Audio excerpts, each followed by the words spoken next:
My goodness, I think someone is in this barn, and I think it must be somebody from Chicago, Illinois. I'm going to turn around and see who it could be.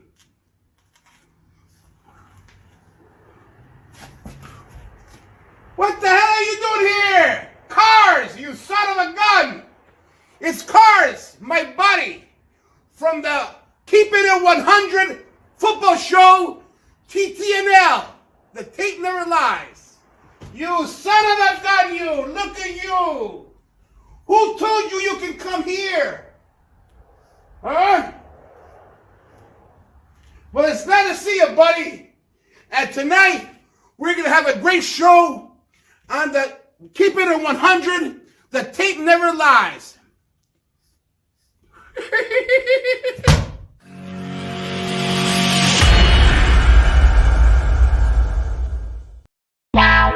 Draft Dr. Phil and the smartest man. Keeping it 100. Here we go. Trading up. 100. Yes! What? Oh my God. Here it is! Or just recording. The tape never lies. The people drop off. You'll never know how good your football team's going to be until you play with maximum effort.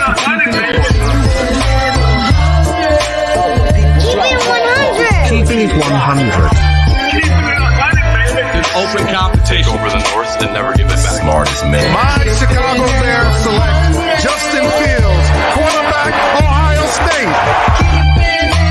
Guess who's back? The two dudes that kept it real. Dynamic duo that you love, the smartest man in Dr. Phil. Breaking down the film, never a problem, kick it straight. Most shows focus on stats, we focus on the tape. We keeping it 100, never running east to west. We coming with that truth, cause that's what our fans expect. Cut off the freaking anchor, forward to be free. But don't you worry, Shane's got the dumbest tweets. It ain't no secret, Phil and Shane got some haters. But now them out stuck like the two and now and later. Debaters, frauds get kicked like Coach Tabor. Cuts had to be made, we added a barber moderator. Up and down, boys got you double checking. Sad sacks trolling like a fool, drunk texting, flexing on the truth cause you know they'll never change. Real, recognize real, that's what you get with Phil and Shane. What we do when we're breaking down the Bears. Fuck a play or a captain, all of the unchaired. The tape never lies. The truth, you see, we laugh, we analyze, so there's no babies like Maybelline. Straight to the truth with acumen and facts. We got a sad nerd, but he's not just giving nerd stats. Car crash,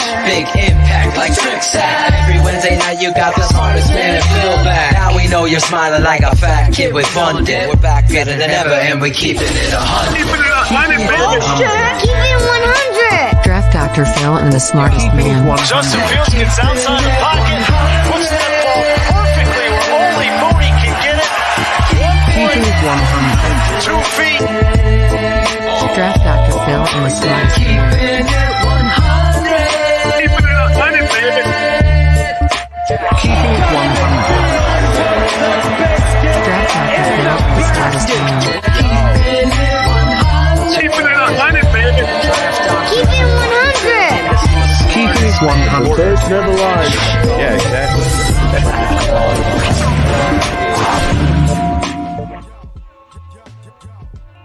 Yo, wait a minute. Why am I in the corner? What is up, TTNL family? It is Wednesday night. Y'all are in the right place. Come hang out, talk some Bears, mainly QB. We got a fun show for y'all tonight. Lots to cover. So without further ado, I'm going to bring in the guys that you really came to see. Thank you. Hey, Shane. Hey, nobody put Cherie in the corner. Right. Who put me up there? That was Jackal. Jackal shows up and Cherie goes in the corner. Hi, Phil. Hey, we're all here. We're all I here. don't know where I made that new change. Oh, there it is. There it is. There it is. We made the change. Oh, the little Cherie sandwich right here. This is a Charisse. And who puts Cherie in a corner? She ain't complaining. I'm going to unfollow her on Instagram right now. Done with her. Turn the TVs off. Turn them off. Turn all the TVs off at Alice Hall. Unfollow Cherie on Instagram. I fuck with Cherie and I follow her on Instagram. Both. I don't Yes. have to unfollow her. I appreciate the love, guys. I F with Cherie too. It's too early in the show for me to swear. Wait a minute, when are you edited? I love Cherie's mom. We lost a Yes. patron because of that. Yes. Patron left. It's like, It was the show I didn't swear. That's the Yeah. crazy thing. It was the show with Phil's dad, and Phil's dad, I go, Dad, I'm not going to getting on him. swear for you. And my So dad swore like three, four Yeah. times in the show, by the way. Like, I've been with you guys since the beginning. The cursing is just, it's a little bit too much. I'm like, so you've been with us for 3 years, and it just And now it's just 3 one. years was your tipping point. Shane hasn't offended you yet. Yeah. So he'll be back. And he was There's so our guy, complimentary. Chubbs. Chubbs. He was all fired up. I'm unfollowing Like, Chubbs on Instagram. He's like, you too. fuckers better come out on fire tonight. How could we not? Justin How and could we his not? weak ass take. Justin's weak ass take on what? Michael Jordan? Yeah, that yeah. Listen, Our guy Cap loved that one. I love David Kaplan, and he deserves props because he's not riding a fence. He's not a fence rider. And listen, I'm going to say this again. I'm sorry. TTNL has stood by the truth. We haven't flip-flopped. We haven't lied ever and said we're an insider. And believe me, we get a lot of inside information. We just choose not to share it sometimes. We don't get proved wrong and protect our tweets. It's all good. Let's get proven wrong and protect our whatever social so no one can comment. Soft ass. Soft. That's what soft is. But I've been Jack will even want to chime in on that one.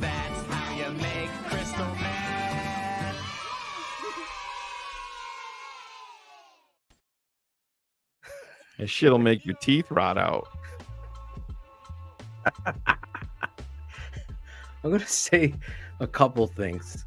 I'm going to say, number one, if you are soft, you've never played the game of football or any sport, competitive, you've never put your voice out there, you've never stood by anything, and you're pretending to break down tape, you're just following the ebb and flow of the crowd, and you want to be a pleaser, and TTNL is not for you.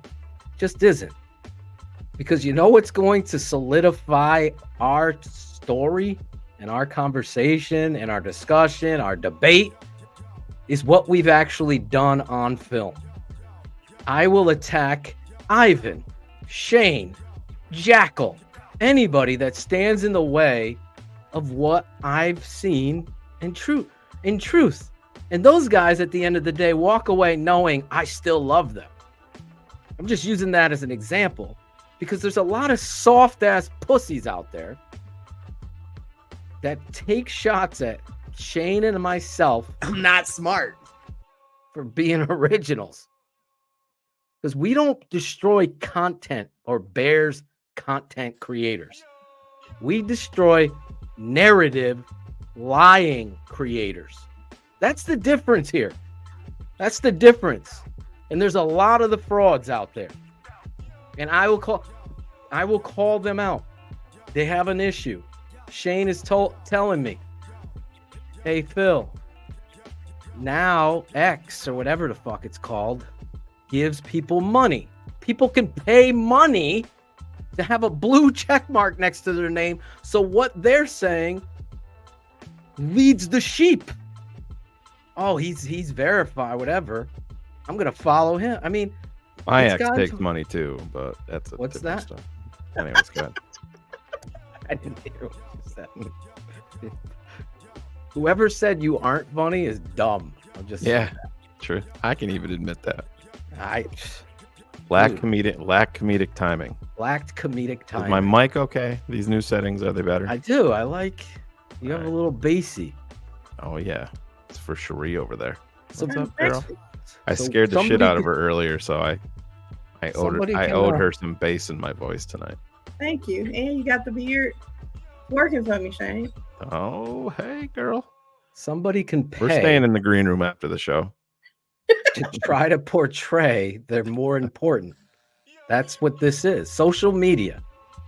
Now, I got a lot of stuff about the Justin interview that honestly, I think it's an embarrassment, to be honest.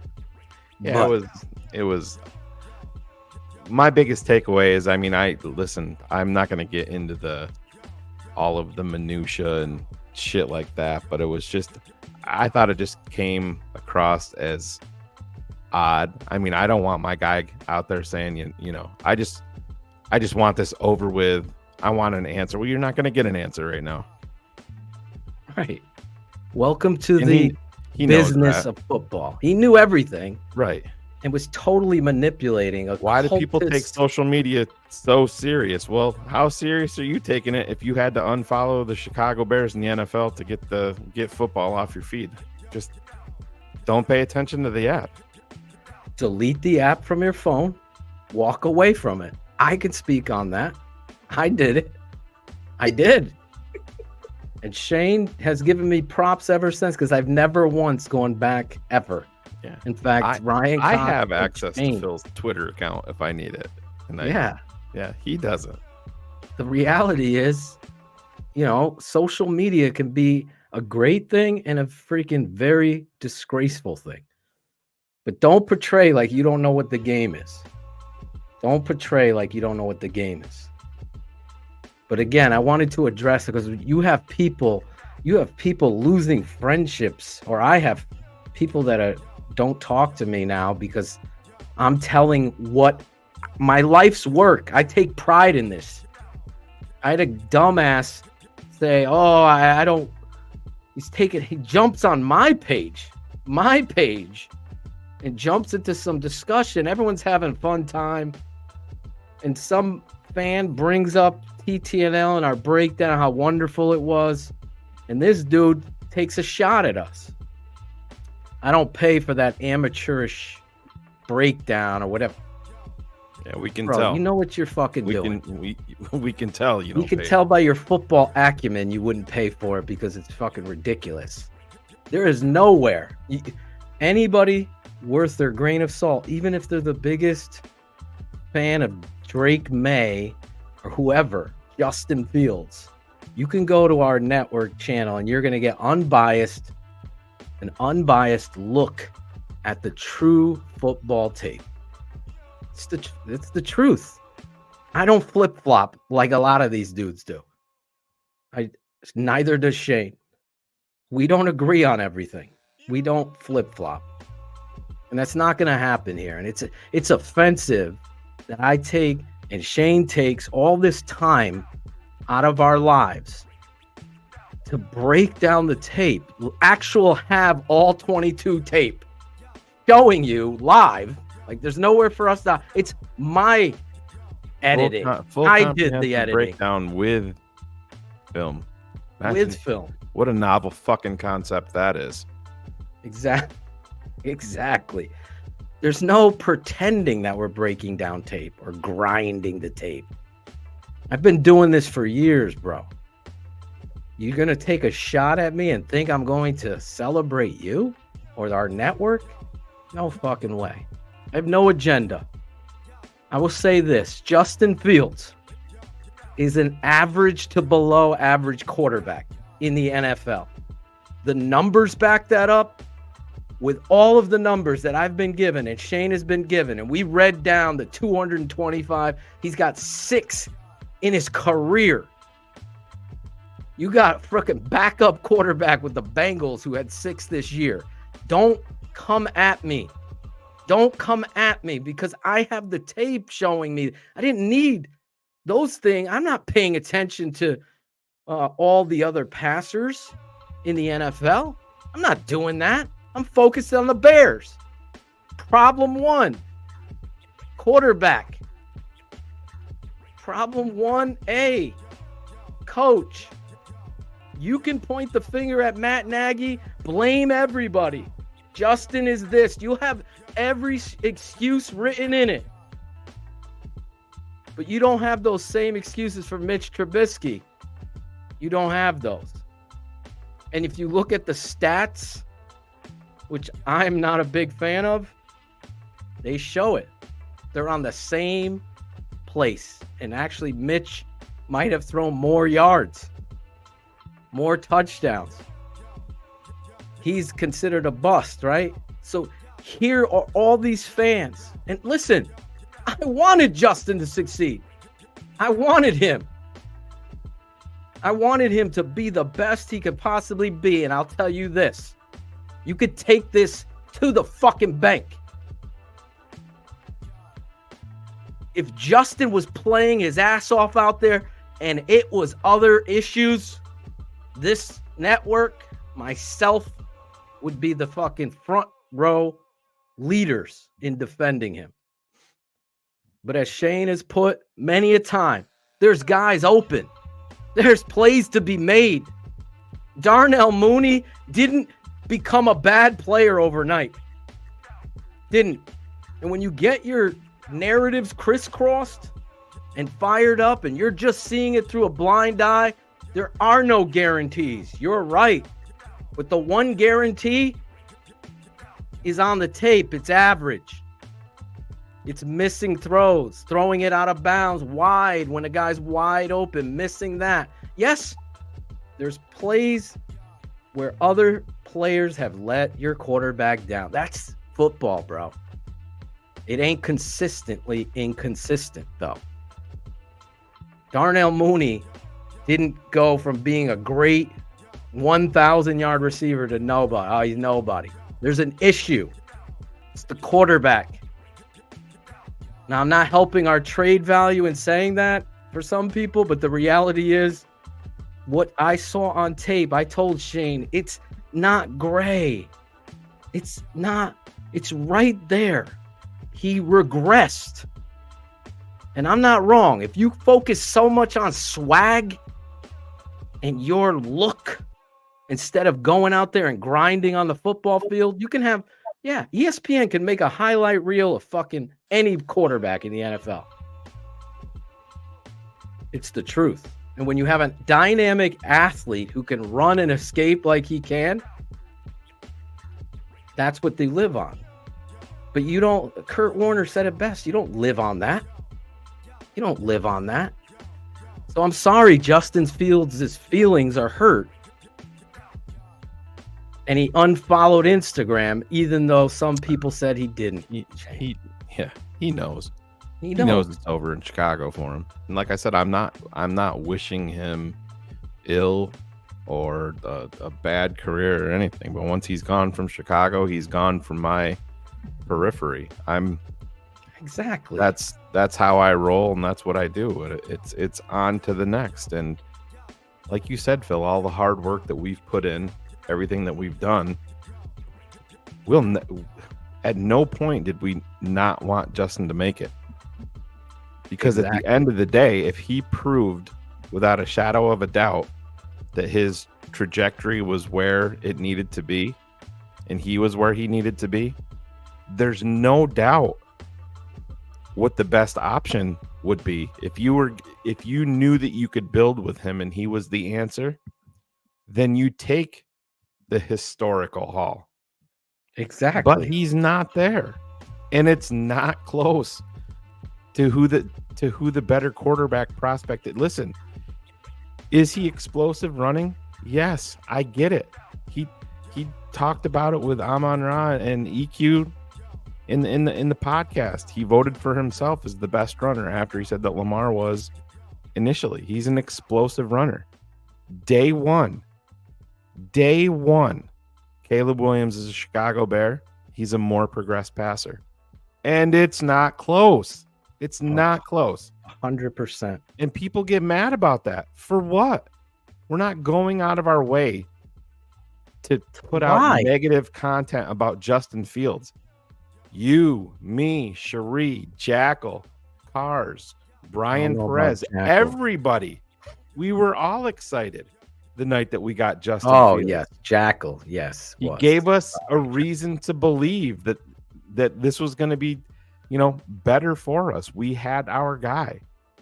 and you had him for almost 40 games, and now you're holding the golden ticket. Caleb, guys, ladies, everybody, guess what? Caleb Williams is going to be a Bear. We've maintained it for a long time. We've taken a lot of heat. We've never wavered. We've never said, "Oh, let's go with the flavor of them." Oh, Drake May played good against this team. Let's push him up a little bit. No. Jaden Daniels won the Heisman. Jaden Daniels. Oh, no. Caleb played bad against Notre Dame. Oh, yeah. Can you imagine? Yeah, Caleb Williams had a bad half. Well, yeah, he never recovered. I mean, let's not pretend like the 27 for 35 against Washington 3 weeks later never happened for 312 yards and 3 passing touchdowns and a rushing touchdown. Let's just pretend that never happened. Didn't happen, Shane. They went to the national championship, and 3 weeks later, this kid is crying in the stands because he left everything out in the fucking field. I've been around football my whole life. Never seen anybody terrorize somebody for having emotion, let alone with their mom. When they've left everything on the field, I've been there before. Shane showed me a video of Michael Irvin, Hall of Famer, crying. I've cried when I've lost a game before. I can admit that. Yeah, North Haven High School. We're going for a state championship. We lose on an inverted whistle. It's pouring out. Lightning strikes. We have an hour and 40-minute halftime break. We got to go back on the field and win. And I'm on the bus crying after we lost because we got screwed. Phil, people can just point to that and say that it's high school, whatever. Greg Gabriel talked about it and said that he's been in the league for 64 years and he has never seen it. Well, never. And I just don't understand that take. When you've seen, I mean, like you said, Michael Irvin talked about it, about himself doing it multiple times in the NFL. I've seen it in my son's age group. I've seen it in juniors and seniors in high school. I've seen it in college. I've seen it in the pros. I've seen it in every level. And Greg Gabriel's been around it way more than I have. So I don't even know how that's possible. It's like personal at this point. It's ridiculous. Like you want to bring someone down so you could be right. That's what it feels like. And to me, it's like you can't move this is what's happened a lot with the Caleb debate, or the throw the Justin debate in there, is the moving of the goalposts. It's the offensive line. It's the head coach.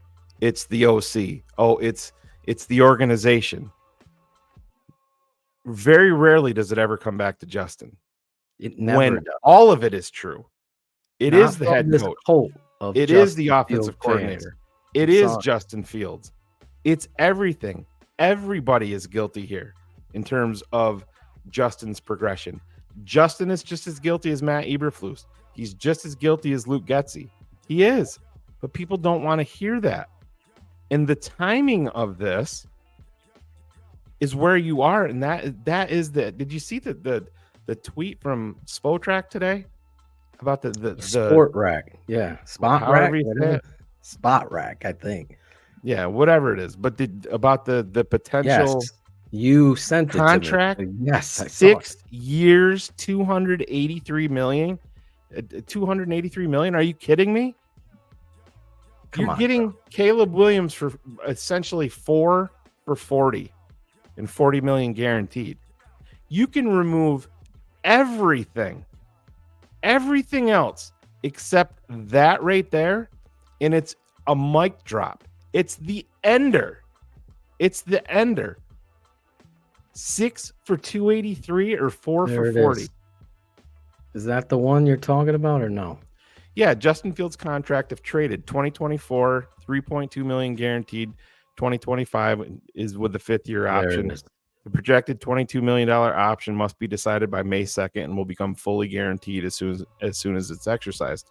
From a long-term standpoint, Justin Fields projects toward a 6-year, $283 million extension in our system. There is nobody on earth, if you have a brain in your head, that could sit here and tell me that you're willing to sign Justin. I don't want to hear that, oh, he doesn't require. No, if you trade the number 1 pick and you pick up the 5th-year option with Justin Fields in Chicago, he's getting a long-term extension. It's just the way that it is. That's reality. Who his agent is, and it's reality. 6 for $283. I would never pay that. There ain't a chance in hell. We were talking about the Daniel Jones 4 for $160, and this is talking 6 for $283. Are you kidding me? I wouldn't pay him $2.83, bro.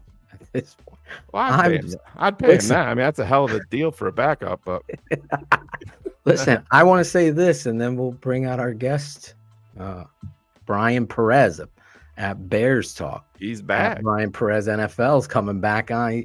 He wants to vent a little bit. The big news, this Amon-Ra, the St. Brown brothers, as well as the lies and all of the manipulation and dealing with a fan base that's so, what would we say, so volatile, so angry, so ridiculous. This should be a celebratory time. Because I want to say this real quick before everybody gets 10% wrong. Huh? He's saying something going to get for 3 for 75. The only Rakim I care about is with Eric B on stage right now. Let me say this real quick. As you said before, I want to say, as Caleb Williams walks into Hallis Hall, he becomes the most talented quarterback to ever play for the Chicago Bears. Now, I am on the record in saying he's the best quarterback I've ever scouted. So I know you're watching this show. You either love me or hate me. There's no in between. So all of you can agree is I do the work, and I'll show you why. And I have. And let me just say this. People that I respect in this league as scouts have said the same thing to me, because they will check and balance. Like, what are your thoughts? And it's universal. It's what's his name? Rick Spielman, best quarterback he's ever scouted. Joel Klatt, best quarterback he's ever scouted. Go down, Mel Kiper. He's the best quarterback in the last 20 years. Say what you want about Mel. I mean, the guy's locked in, has done the work. We can go down the list. There are going to be contrarians that bet on people to fail. Everybody on Twitter thinks that they never put their content out there or their top 5s at each position for everybody to see it, but they're never wrong. That's the way that they're never wrong. 1,000, like how many times have we heard people bring up Mac Jones to you because you had him as the number 2 quarterback in the draft? 100,000. That's exactly. The haters bring that up. Sure. The actual fans that have listened to what I said and broke down. And if you really look at it, has Mac Jones played better than Justin? You could look at the stats. Has he gone into a great situation? Am I on this show making up excuses up for him every week? No, right. I don't care. Don't care.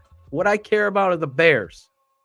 And I go to sleep at night praying that we get a fucking guy that's a Red Bull dynamic winner that is going to go out there, compete at all costs, and has God-given passing ability on the level of Aaron Rodgers, Patrick Mahomes, and Dan Marino. I can't praise anybody higher. We did a 2.5-hour breakdown of Caleb Williams at Oklahoma, Shane, and at USC. And both of those breakdowns feel like a highlight reel, but it's actual cut up play, drives, tape. I'm just cutting out run plays. I'm cutting out false starts or holds, and I'm just putting it all together to go over. It's ridiculous how much of a layup this is. And if you really want to get tricky, because I want to say this, Bryan, and then bring him out. I'm sorry. I was watching my guy, Adam Rank, and Bear Down Cuz before the show. I was listening to them, getting the boys showered and feeding everybody. And I'm listening to their show, and they're like, can we get, if we didn't have the number 1 pick, and it was the 15th pick and the 9th pick, would we be talking about this? And I said to myself, you know what?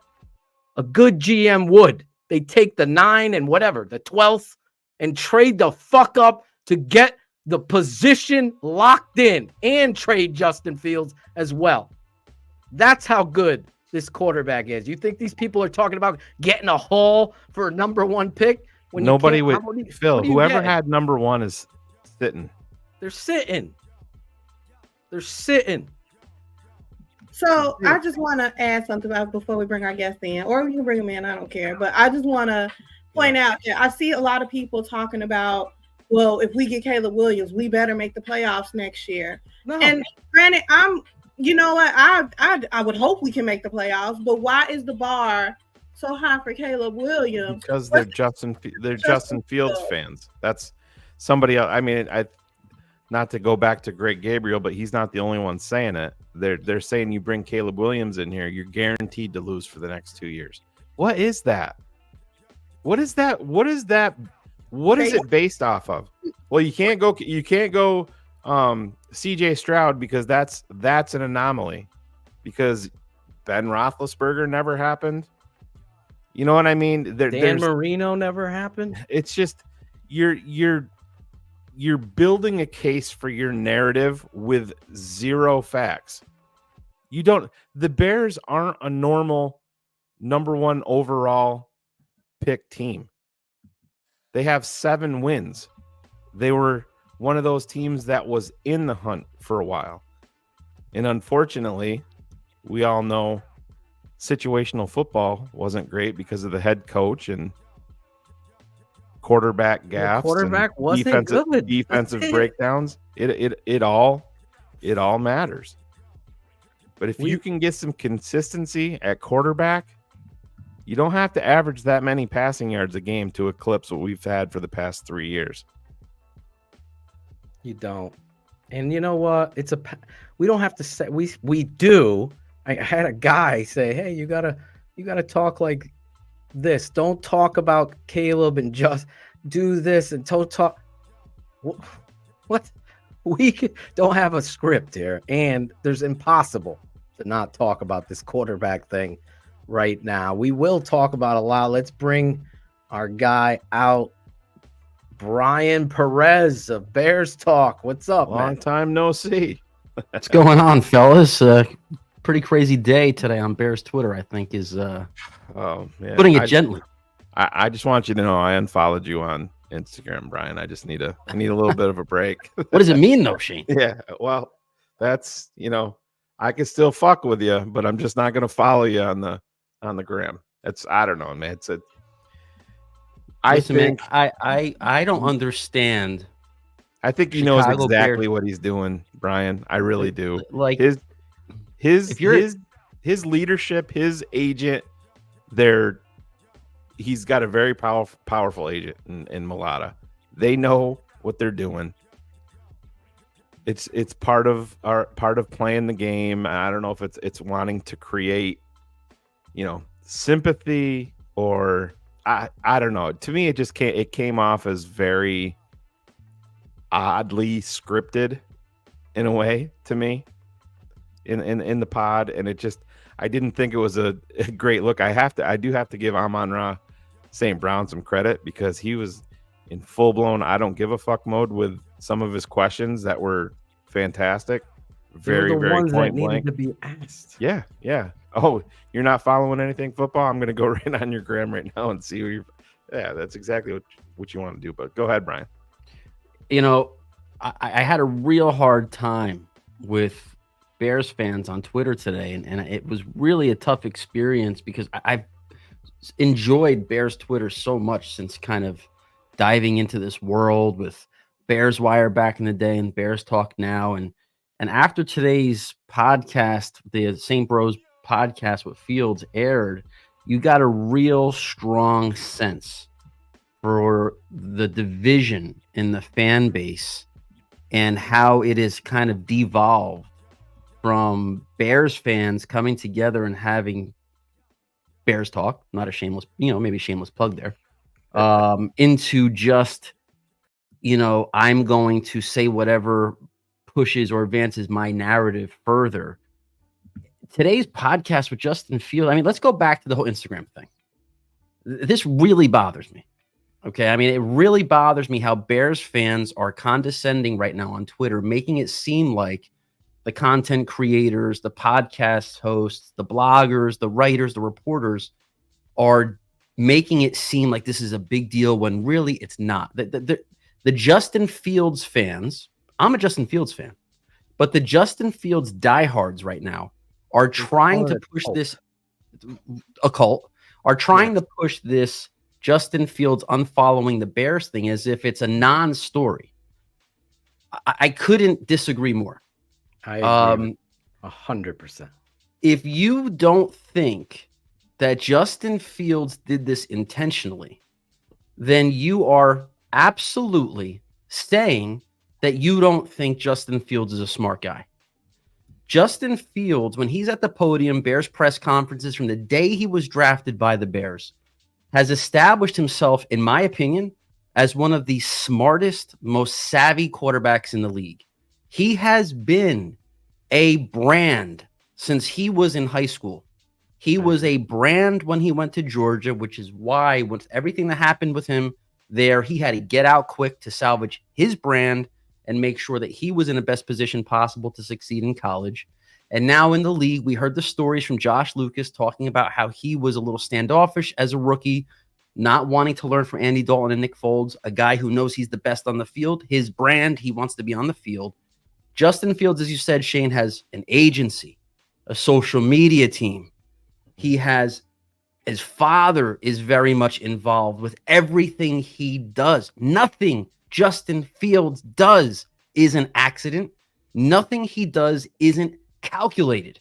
So if you think that Justin Fields unfollowing the Chicago Bears, the quarterback of one of the biggest media market teams, which happens to be the epicenter of the NFL offseason storyline, his position, his city, his team, everybody's paying attention. If you think him unfollowing the Bears on Instagram is just because he wants a mental break when he's in Amsterdam and in Milan, you are not giving this dude enough credit. Justin Fields knows exactly what he's doing. Justin Fields is taking control of his brand and saying, you know what, Ryan Poles, you know what, Chicago Bears, I've had enough of sitting back and letting everybody else do the talking. Everybody else compare me to Caleb Williams. Everybody else have their opinion. I'm going to unfollow you guys. And what is that message that he sends to the Chicago Bears? Well, if Justin Fields was a dick, he would have said, trade me. I'm out. I don't want to deal with this. Trade me. Justin Fields is not a dick.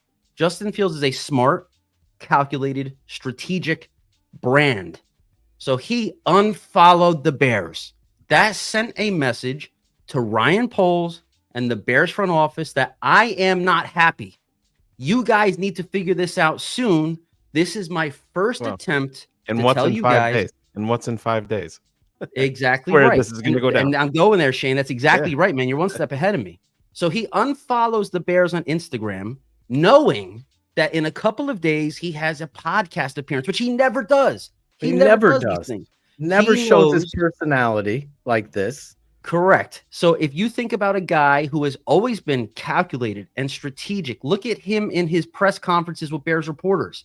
He looks these guys in the eye. He thinks about every layer of the question they're asking. He goes through detailed answers with directly attacking whatever the question is. He's a thoughtful, strategic, calculated young man.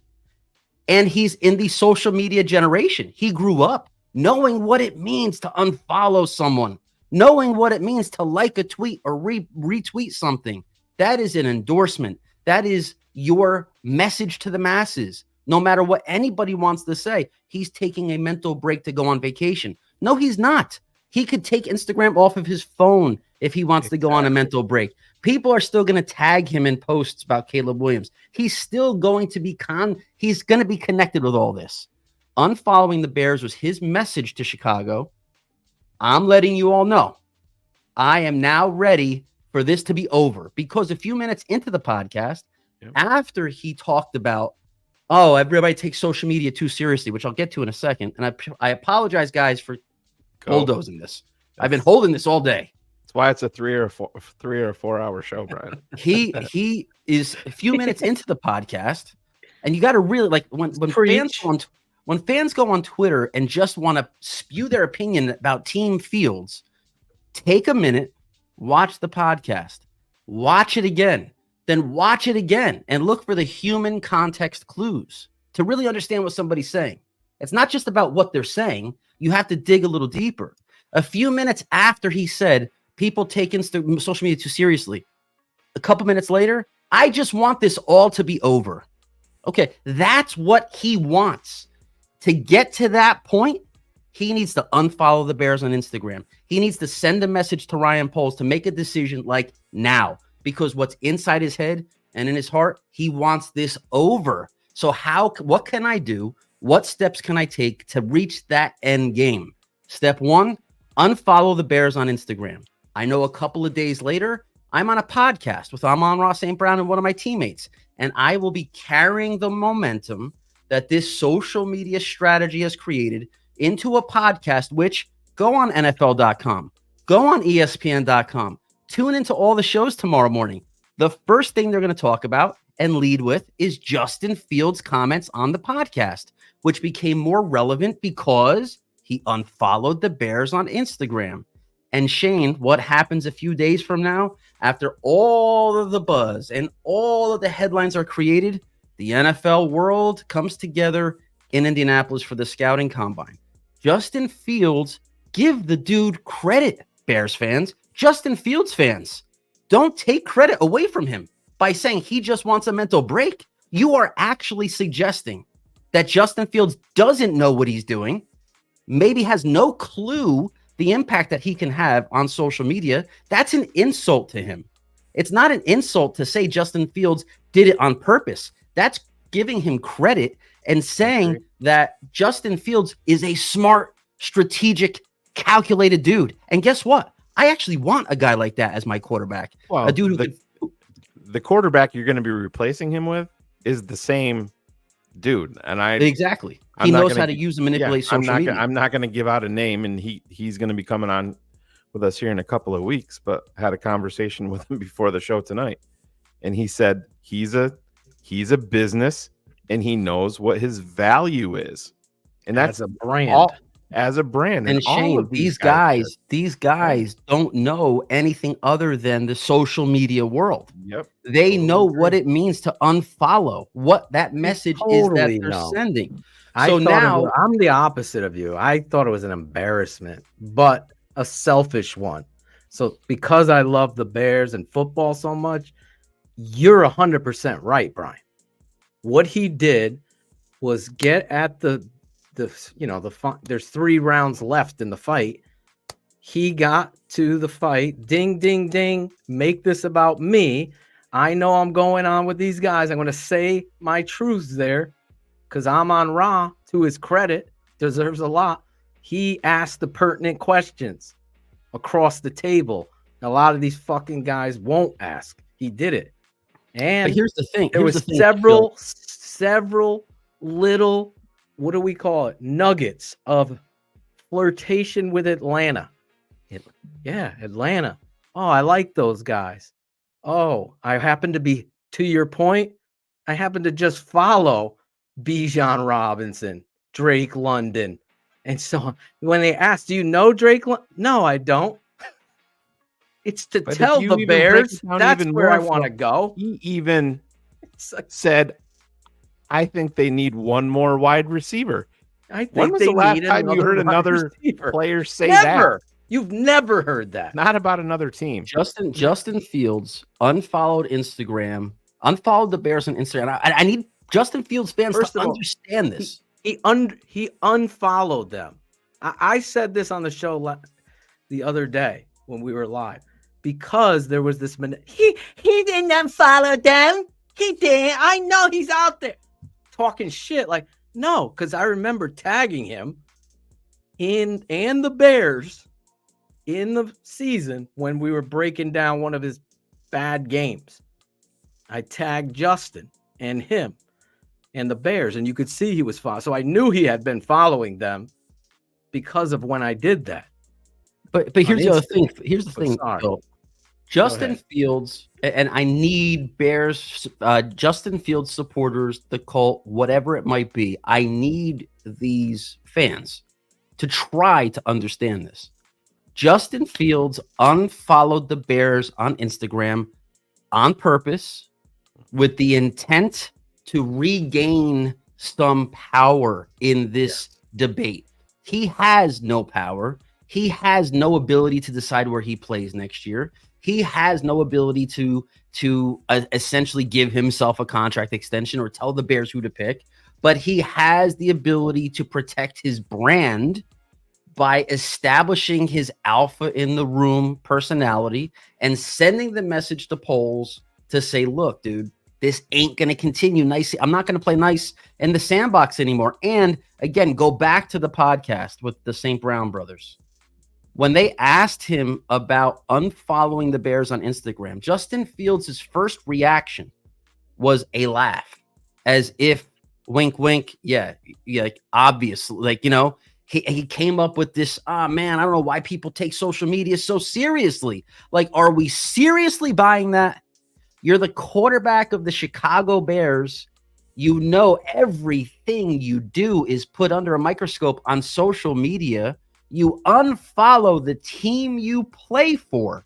The only thing that can happen from that is Bears fans and content creators and writers and reporters to take it seriously. There's no other outcome. So you can't buy the bullshit that Justin Fields is trying to sell. You actually have to give him credit for taking a stand. Look, if I was representing Justin Fields, or I was Justin Fields' father, or I was in his corner, I would be saying, dude, you can't just sit back and be like the bitch in the situation and let Caleb Williams be the chosen one over you. You have to continue to establish to the other 31 teams in the league that you are the alpha, that you are the guy they should be picking, that you are ready to just put this behind you and move on, whether it's in Chicago or another team next year. So of course you have to draw first blood somehow. And Justin Fields is not going to come out in the media. He's not going to say, I'm demanding a trade.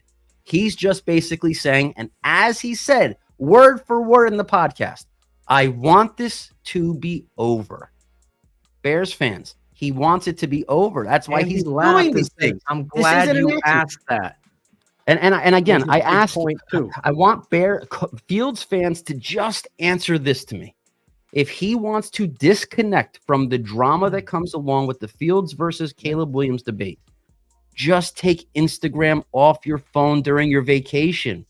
Are you that addicted to Instagram that you can't do that? That's a concern. And there's people on Twitter that'll say, oh, it's a grown man. He could do whatever he wants. Why would one grown man tell another grown man what to do? Hey, listen, I get that if we're talking about, like, you know, you're sitting at the bar, you're just talking to somebody, but this is a $1 billion business. This is your employer. This is the National Football League. You are a celebrity, a pro athlete in one of the biggest media markets in the country.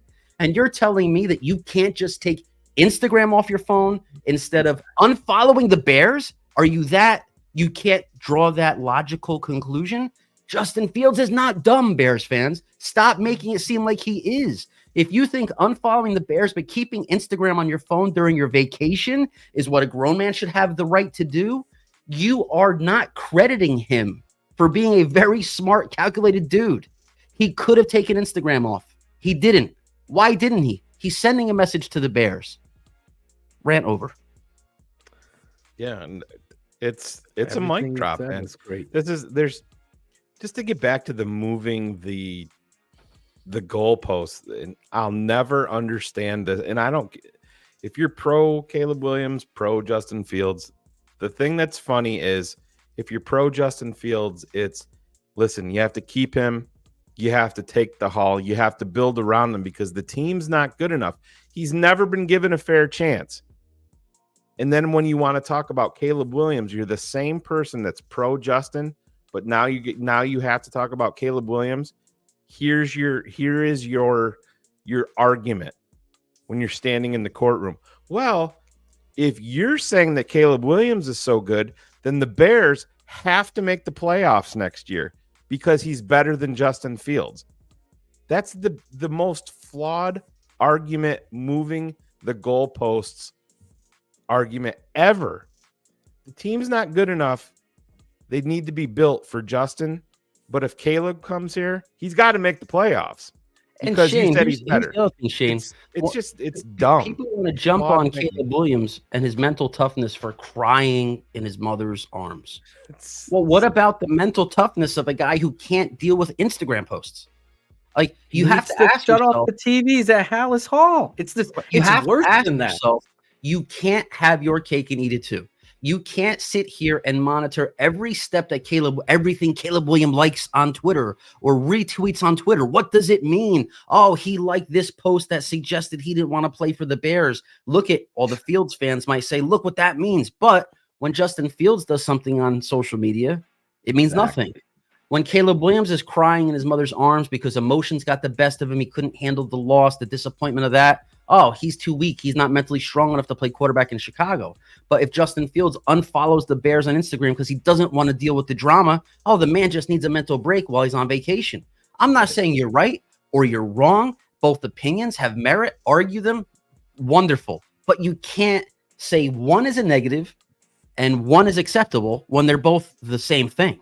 Right. So I just really think it's important. And part of the reason why I'm glad you guys let me hop on tonight is that we're reaching a breaking point in this conversation where I'm sensing that Bears fans who are this invested in Justin Fields for whatever reason, because look, we all love Bears players. We want to cheer for Bears players, but I don't remember ever as a Bears fan a divide that literally could fracture a fan base because the Chicago Bears have a chance to draft the most talented quarterback in the last 25 years. It's bizarre to me. And my biggest worry is that these same Bears fans are going to set up Caleb Williams to fail. And it's going to be intolerant. It's going to be insufferable on Twitter. Every pass, every bad read, every interception, and every loss will be magnified tenfold by the very loud Justin Field fan base, which are all part of that fan base. Like we all. Don't you? It's going to be loud on Twitter. You know what I mean? It's going to be shut the fuck down. Bryan, here. Let's just say they open up with. Let's just say they open up with Green Bay again, and Caleb goes out and passes for 290 yards and 3 touchdowns, and the Bears win. How many Caleb Williams haters are going to be on Twitter? But you know what's going to happen, Shane? You're going to see the opposite happen, where you're going to have the Caleb Williams fan base start retweeting receipts on the Justin Fields fans, who at this point, I've lived that life. You know what I'm saying? I've told Phil, I feel like going on a full smarmy bitch campaign with some of the stuff that we've dealt with once this trade goes down. And like I said, I got a fat head right over here on my wall of Justin Fields, and people say to Phil and I, "Oh, you guys are haters, and you never wanted to give Justin a fair chance." Listen, Bryan, you're a smart guy. What was the absolute best scenario that could have happened for the Chicago Bears? It was for Justin to leave no doubt and the Bears to get the number 1 pick. There's no better outcome than that. Exactly. Because you'd be like, he's the fucking guy, and guess what? There's the fucking neon for sale sign for number 1. The doubt is there. Yes, somebody put in the chat that going into 2023, it was to take a jump, and then 2024 was to make the playoffs. Yes, it was. Nobody had a realistic expectation last year after the trade that we were going to have number 1 again. Nobody did. The entire reason. You, to your credit, on this network, calmed me down and said, what's the deal for the trade, Phil?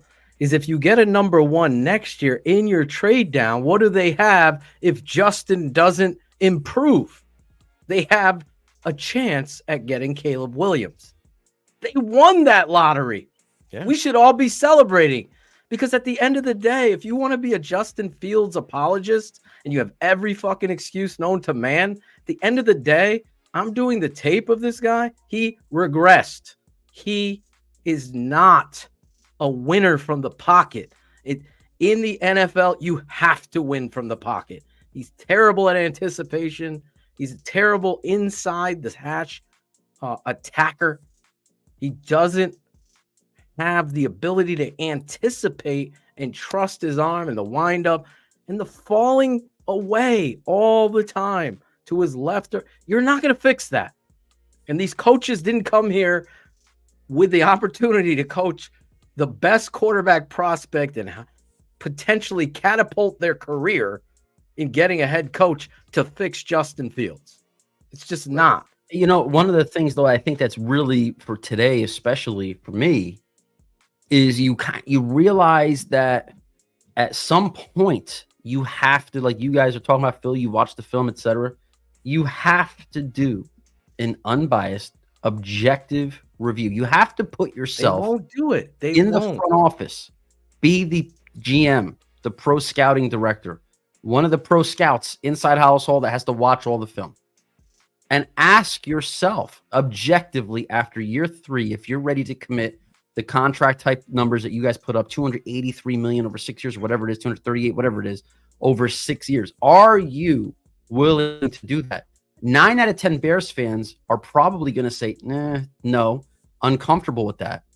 And yet the ability to just ignore the possibility that Justin Fields acted with intent over the last couple of days to send a message to the Bears about his desire to finish, like Cody Rhodes right now in the WWE, finish the story. He wants to get this resolved now. It's like at some point we got to hold dudes accountable. It's in every walk of life.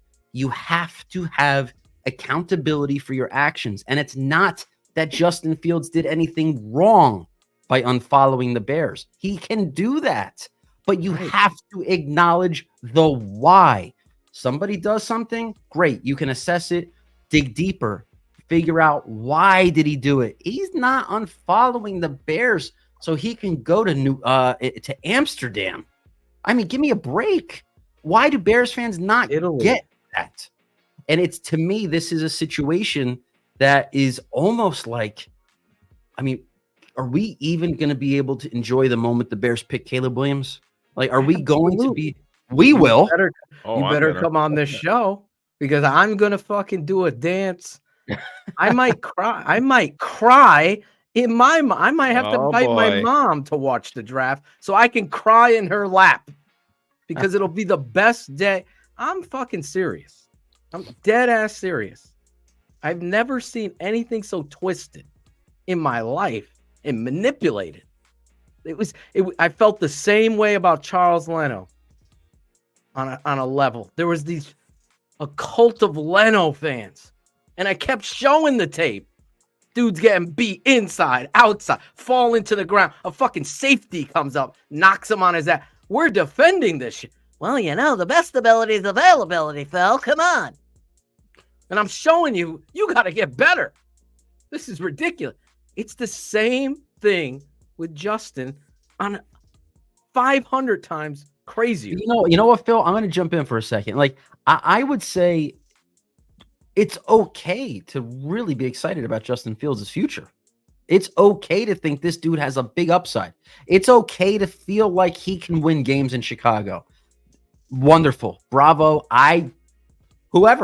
That's your opinion. But it's also okay to acknowledge that Caleb Williams is a better quarterback prospect. And it's okay to say the Chicago Bears should draft Caleb Williams #1 overall and move on from Justin Fields and have a healthy conversation and say, oh, wow, this is interesting. Justin Fields unfollowed the Chicago Bears. He must be really getting tired of this and wants this to be over. And that was an obvious move on his part to send a message to the Bears. It's okay to have that conversation. We don't have to protect him. Justin Fields he's a grown man. Justin Fields doesn't need to be protected by an army of followers on Twitter.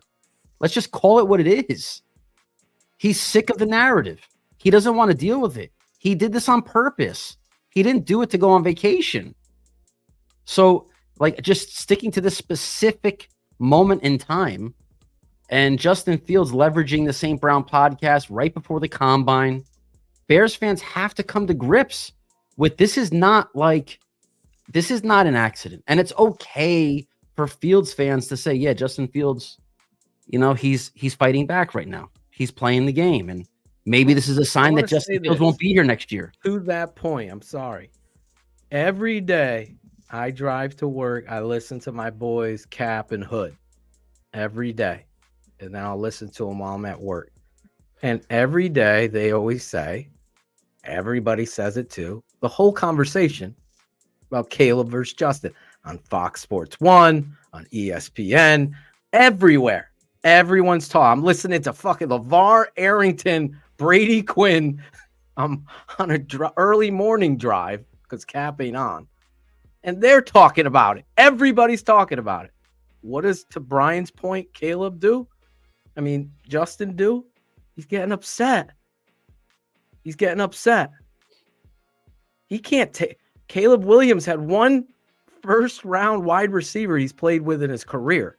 Justin had 7 first-rounders.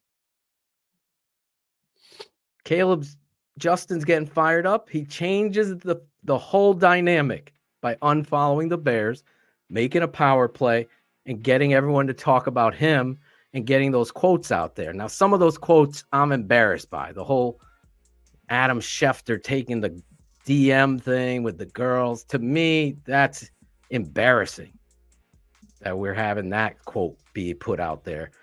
But again, he went on that. He let loose, and said what he had to say. I'm not a fan of the interview. I thought it was embarrassing, but I totally agree with Bryan. It definitely was strategic. And it was to get 100%, the Bears to know he wants to be traded to Atlanta. It's very clear. You read through it. Think about if you're Ryan Poles and you get that message from Justin Fields, that way. You know what I do if I'm Ryan Poles? Be like, well, your Instagram followed isn't making any decisions for me. The kid from USC being available to me at number 1, that was making the decision for me.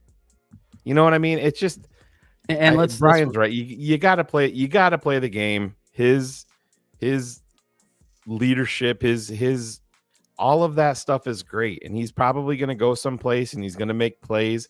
I just happen to feel that if let's just say he goes to Pittsburgh, good organization, stable organization, has shown a propensity that they can draft wide receivers, and Mike Tomlin's a good head coach. Are the flaws still not going to show up? Yeah, of course they are. Of course they are. Yeah, exactly. And it was supposed to just get him out of Chicago, he'll be fine. And Justin Fields is a more talented quarterback than Mitch. But I will say this. I think his flaw, I'll finish with this. I think his flaws, Bryan, that we saw at Ohio State, that we still see today, if you talk to a Justin Fields fan, or if we analyze his tape in year 7, we're still going to see the same issues. I just don't know I don't think this gets fixed in year 4. Yeah, and you know what else, Shane? I think Justin Fields also gave a little breadcrumb during the interview, which not a lot. I didn't see a lot of people focusing on this on Twitter and wherever. And this is what I want some Bears fans to kind of understand, that when I have an opinion, like Phil watches the tape and Shane watches the tape. Well, when I'm making an opinion about a person and trying to read into what they say, I got a lot of experience dealing with a lot of people. And I try to read through and understand, look for as many clues as you can. I think Justin Fields knows he's going to be traded. Because what Justin Fields said in the interview was, I enjoy watching film during the offseason. I enjoy studying basically the offense and learning to get better. And he is essentially acknowledging, I haven't really been given the green light to do that here in Chicago with Shane Waldron and with the new staff. I haven't been doing that. I want this to be over so I can get to what I enjoy doing in the offseason. He's not there yet. If you're planning on this guy being any part of your future, he's got the entire fucking Shane Waldron library at his Shane disposal, Waldron's house. and he's fucking looking at that shit on the plane, not looking at Instagram. Exactly. 100%. So he's not enjoying his offseason. With Instagram deleted off his phone. He's not watching enjoying the offseason. He's not watching film. He's not preparing to learn Shane Waldron's offense. That's why he wants this over. He wants to get to the part of the offense that he enjoys. What does that tell you, Bears fans? Listen to what he says. Pay attention to what he does. The questions are answered right there in front of you. He is not watching film right now. How is he not doing that with a new offensive coordinator? Because he doesn't know what offense he's going to be in next year. Because they're too busy saying, well, he cried at the Washington game. He wore crazy clothes at his GQ photo shoot. A GQ photo. A model comes down on a GQ photo shoot with like 60 different outfits that designers are fucking paying boatloads of cash. Have you ever for them watched to TV take a and picture seen a with fucking fashion show and some of the crazy ass shit Not that even they're just wearing? that. Have you watched the guys walking into Monday Night Football and Thursday Night Football what these dudes are wearing? I mean, some of those outfits are mind-blowing. It is what it is. It's fashion, it's style, whatever. It's each their own. But, like, are we really going to pick apart what these guys are wearing these days? I mean, it's really not. It's not my area of expertise. We'll put it that way. But one last thing on this point, or one more thing on this point. If you're a Caleb Williams backer, you're going to love what's going on right now, because I think the only thing that could possibly throw a wrench into Caleb Williams coming to Chicago is quote unquote character issues, questioning a person's ability to lead a locker room, questioning a person's personality. If Justin Fields is beginning to show some cracks in the armor in terms of mental toughness, in terms of how he handles his business off the field, in terms of any of that stuff, if he's starting to show some cracks in the armor, it could really push a torn Ryan Poles into the direction of talent over everything. Because if Justin Fields is unable to deal with this type of pressure, what's he going to do if it's 3rd and 3 in the Super Bowl, down 5, fourth quarter, minute and a half left in the game? What he's done. You got to drive down. Can you handle that pressure? If you can't handle Instagram, pressure, Brian. If you can't handle Instagram, he can't handle Instagram. He admitted that.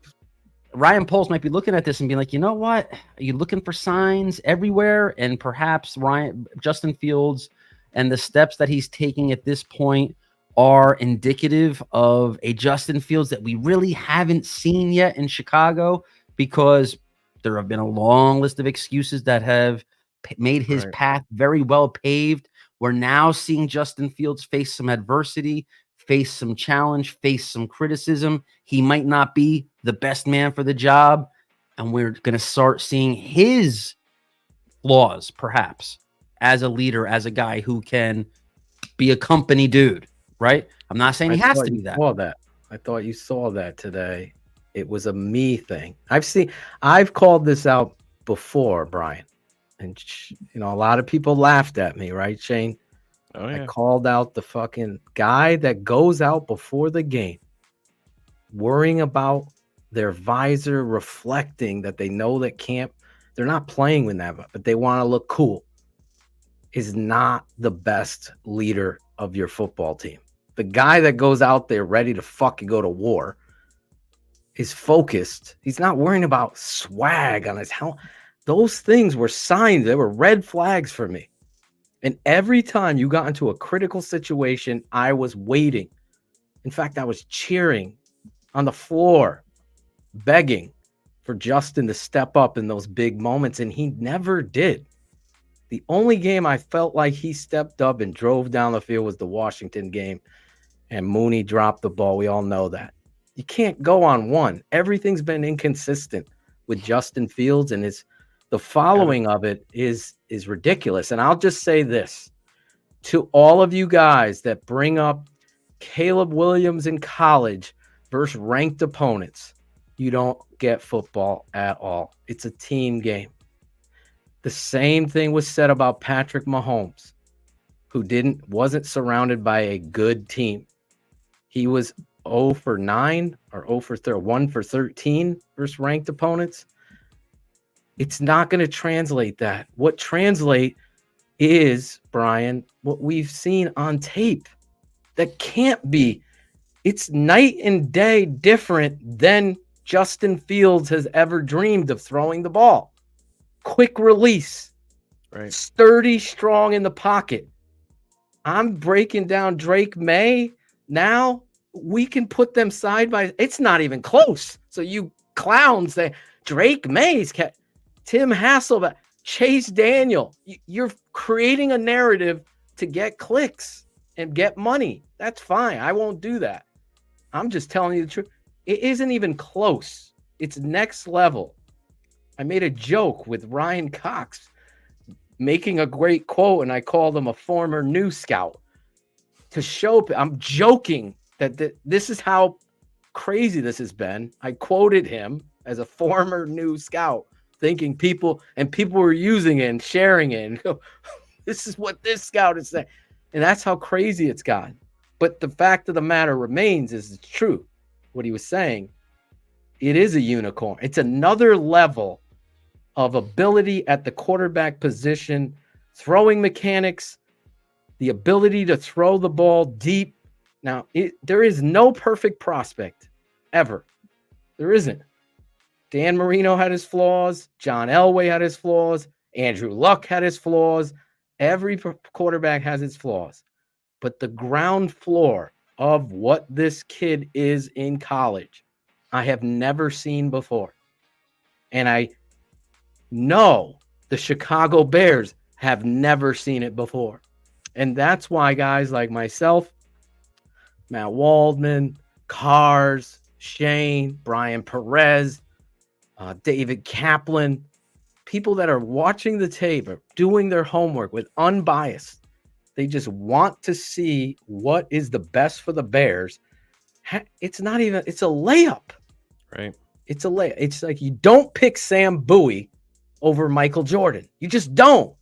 Well, that's where you are. Yeah. It's Portland says, well, we need a center. And Bob Knight says, well, then play Jordan at center. That's it's pretty simple. But with that being said, real quick. Nerd alert. I'll have to switch the. Yeah, hold on, Brian. There you go. There we go. Yeah, I'm not. Don't put me front and center. Just bottom corner, smaller window. That's totally fine.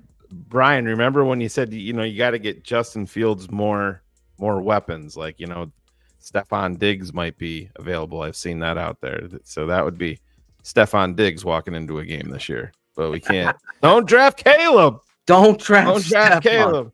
Don't draft Stephon's a fucking baller, though.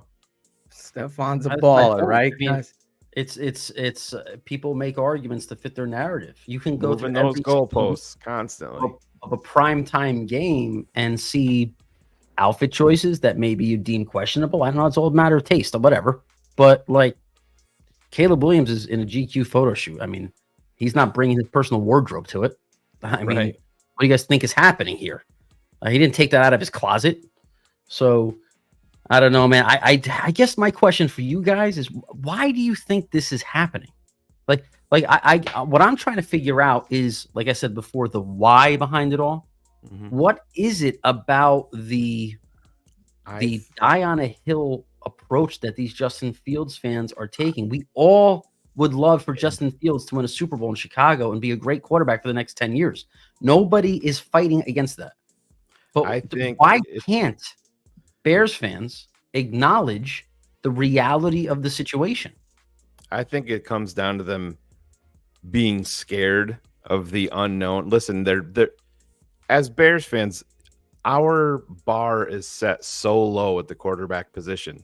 Like, people saw the run that Justin went on last year, running the football and sprinkling in some pass plays along the way, and thought that was elite, sustainable, top flight quarterback play.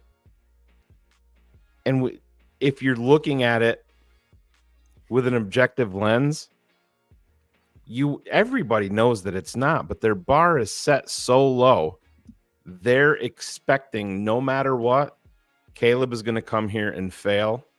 And at least we had moments of excitement with Justin. I think they're scared of it just failing with Caleb because that's all that they're used to as Bears fans. Everything fails here. Well, a lot of people hate change too. Go ahead, Cars. I'm sorry. Well, the same thing happened with Mitch. I mean, if you guys remember, and there was this whole, to Shane's earlier point, there was a whole conglomerate of just, if he gets to New England, if he gets to Pittsburgh, it's going to be better. It's just the issue isn't the player, it's the organization. And the organization has done enough in our lifetime to make that a true statement, right? It's very hard to trust this with any sort of quarterback. But I think you kind of fall on this. Is it the player or is it the team? And those that are on the Justin bandwagon, a lot of them were on the Mitch bandwagon.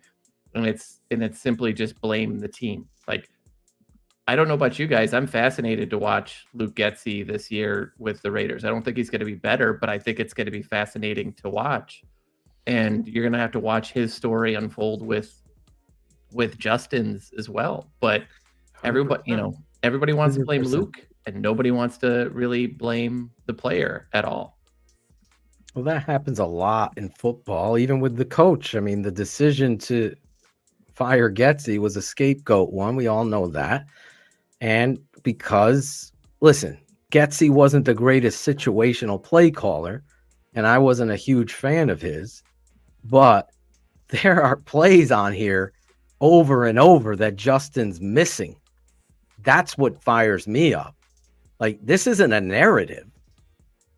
I've watched every rep of Justin Fields with the Bears, all 22, 5 times over.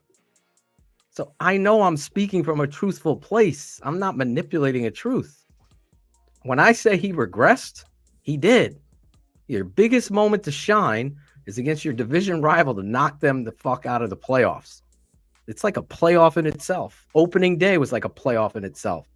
And he just can't do it. He just couldn't do it from the pocket. And what do you think? The Green Bay Packers, we're out here. I know Big Steve always says it's kind of embarrassing that you go to Soldier Field, and I've been there several times from Boston, Shane, and I go through the tunnel, and you're going into the stadium, Packers suck, or whatever. Green Bay sucks. Green Bay. You could be playing the Cardinals, and they're chanting this, and then you're chanting it on the way out. Green Bay sucks. It's over and over. But Green Bay has destroyed us every time, right? They've destroyed us. Those same Packer fans are like, keep Justin Fields. Keep Justin Fields. Right. Please keep Justin. Make Justin play quarterback. Those are players. From your Make Justin be a quarterback. Yeah. Keep him in the pocket, and we beat you every time. That's the indictment. On top of all of the tape of me showing you, there's no narrative. Any fucking Justin Fields apologist, sign up, become a patron. I'll bring you on the show. We'll go through the Justin Fields. It's all there.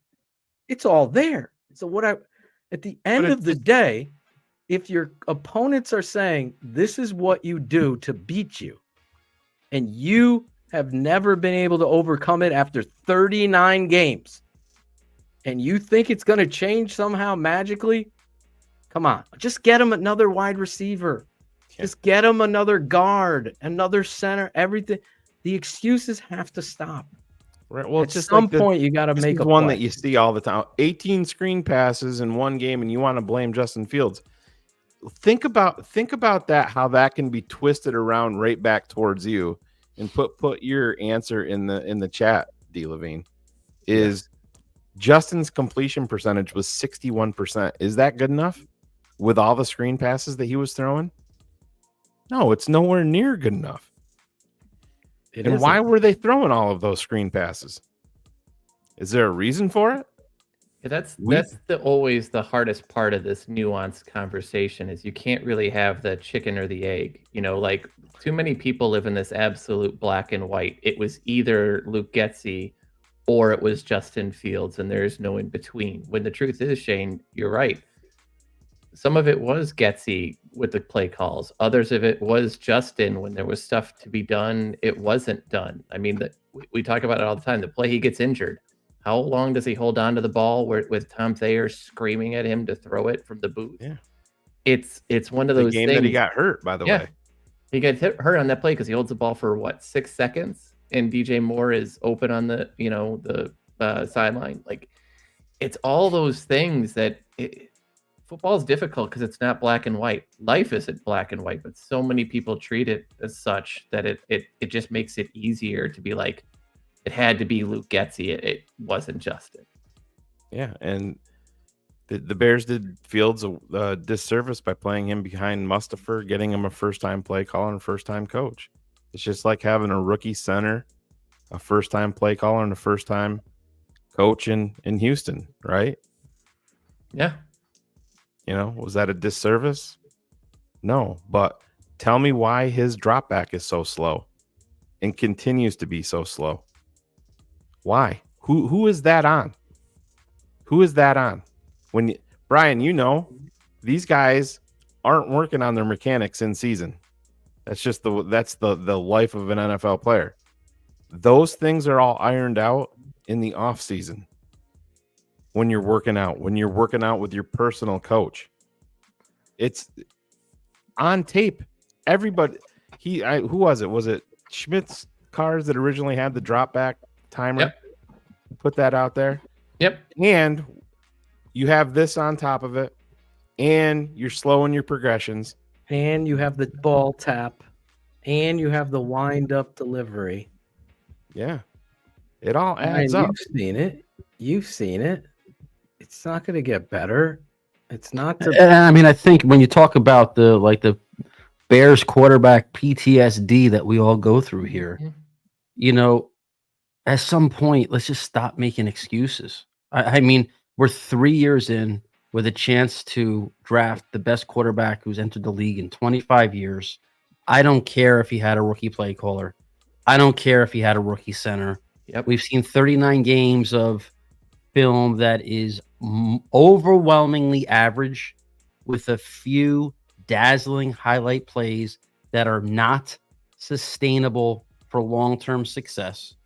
So if you look at his best plays, they are not high-end, sustainable, successful quarterback plays. They are dazzling, top 100 highlights at the end of the year. Absolutely no doubt about it. Special playmaker, special athlete, special freakish human being playing the sport, but not necessarily sustainable. Ryan Poles at his introductory press conference said he wants a team that can sustain success.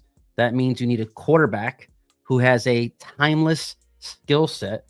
Dual threat guy is obviously the way to go now, but you need that passer like we see with CJ Stroud in Houston, a guy who can move around like Josh Allen in Buffalo.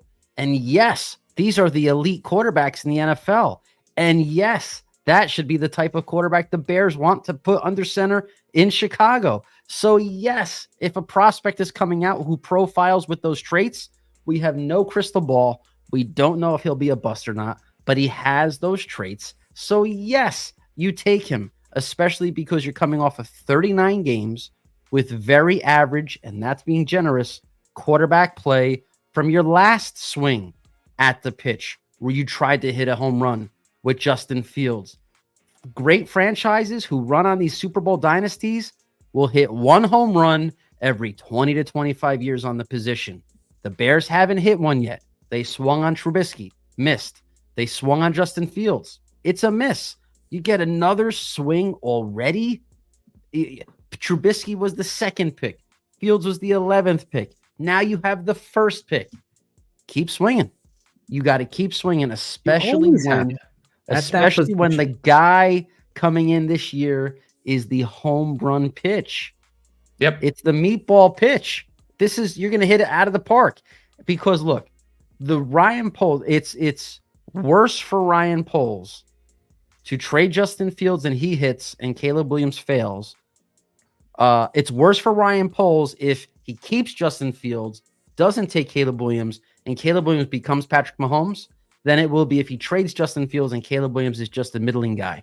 No general manager, no front office executive, nobody who knows the game would blame Ryan Poles for taking a swing at a home run. That's his job. Bring a Super Bowl to the Bears. It starts and ends with the quarterback, Justin Fields. If you think that Justin Fields will be more than a Ryan Tannehill plus quarterback in the league, fine. You can win games. You could be a wild card team. You're not going to win Super Bowls with Ryan Tannehill. You want a Patrick Mahomes, Aaron Rodgers type of quarterback, you got to swing at the fences again. And that's what they're doing this year with Caleb Williams. And I just wish Bears fans would raise the bar, raise the bar of expectations. You got people in the chat attacking. Like, I would love to see any of your breakdowns of Justin Fields or Caleb Williams where you're doing the work, though, Phil, because it's not anything than that.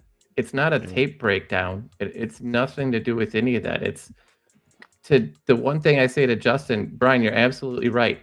Inconsistent at best quarterback play, but those wow plays, those were some big time wow plays on offense.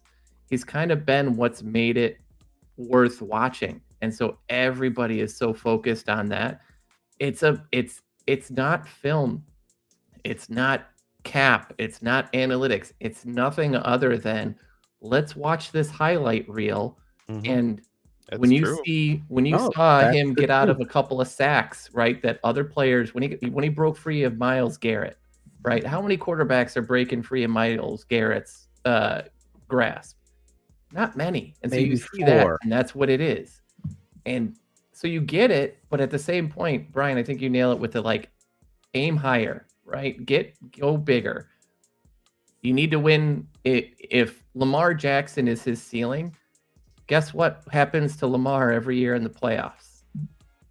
It's not a great happened again this year. It's not a great thing. It's not a great comp. He's a great regular season player, but you need a guy who can hit some of the layups, hit some of the basic throws. And that's the guy that you could win with more consistently than you can with a scrambler. Look what happened with Jalen Hurts when he took a step back and he couldn't run as much this year and he had to win from the pocket. Right. You need a guy that can do the on-time delivery stuff more. Let me ask you guys this. Phil, start with you, and then Bryan, you go next, and then Cars. Phil, I don't even have to ask you. I'll just start with Bryan because I already know what you're.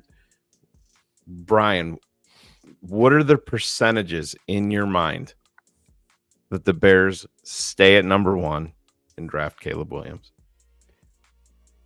So I don't speak in 0 percentiles or 100 percentiles. So I will say 99.99% they will be the first pick, and it will be Caleb Williams. So Phil would have went the full 100. I know. That's why I didn't ask you. That's why I didn't ask you. Cars, where are you at? Yeah, I'm 100% that's going to be the move. I'm there also, and I've seen it in the chat. I've seen it on Twitter. There's legitimately people out there that think that everything up to this point, even today, is pointing to Justin Fields being the quarterback for the Chicago Bears in 2024. And I'm like, what else? What more do you need to see? What more do you need to see? Do you think that Justin Fields had any type of assurances and went on a podcast like that with what unfolded? Bryan had the mic drop. I love to watch tape. I love to see the tendencies, what the offense is going to be doing. You can't do that because they haven't given it to you. And how many weeks ago did they hire Shane Waldron? A month ago? 6 weeks ago?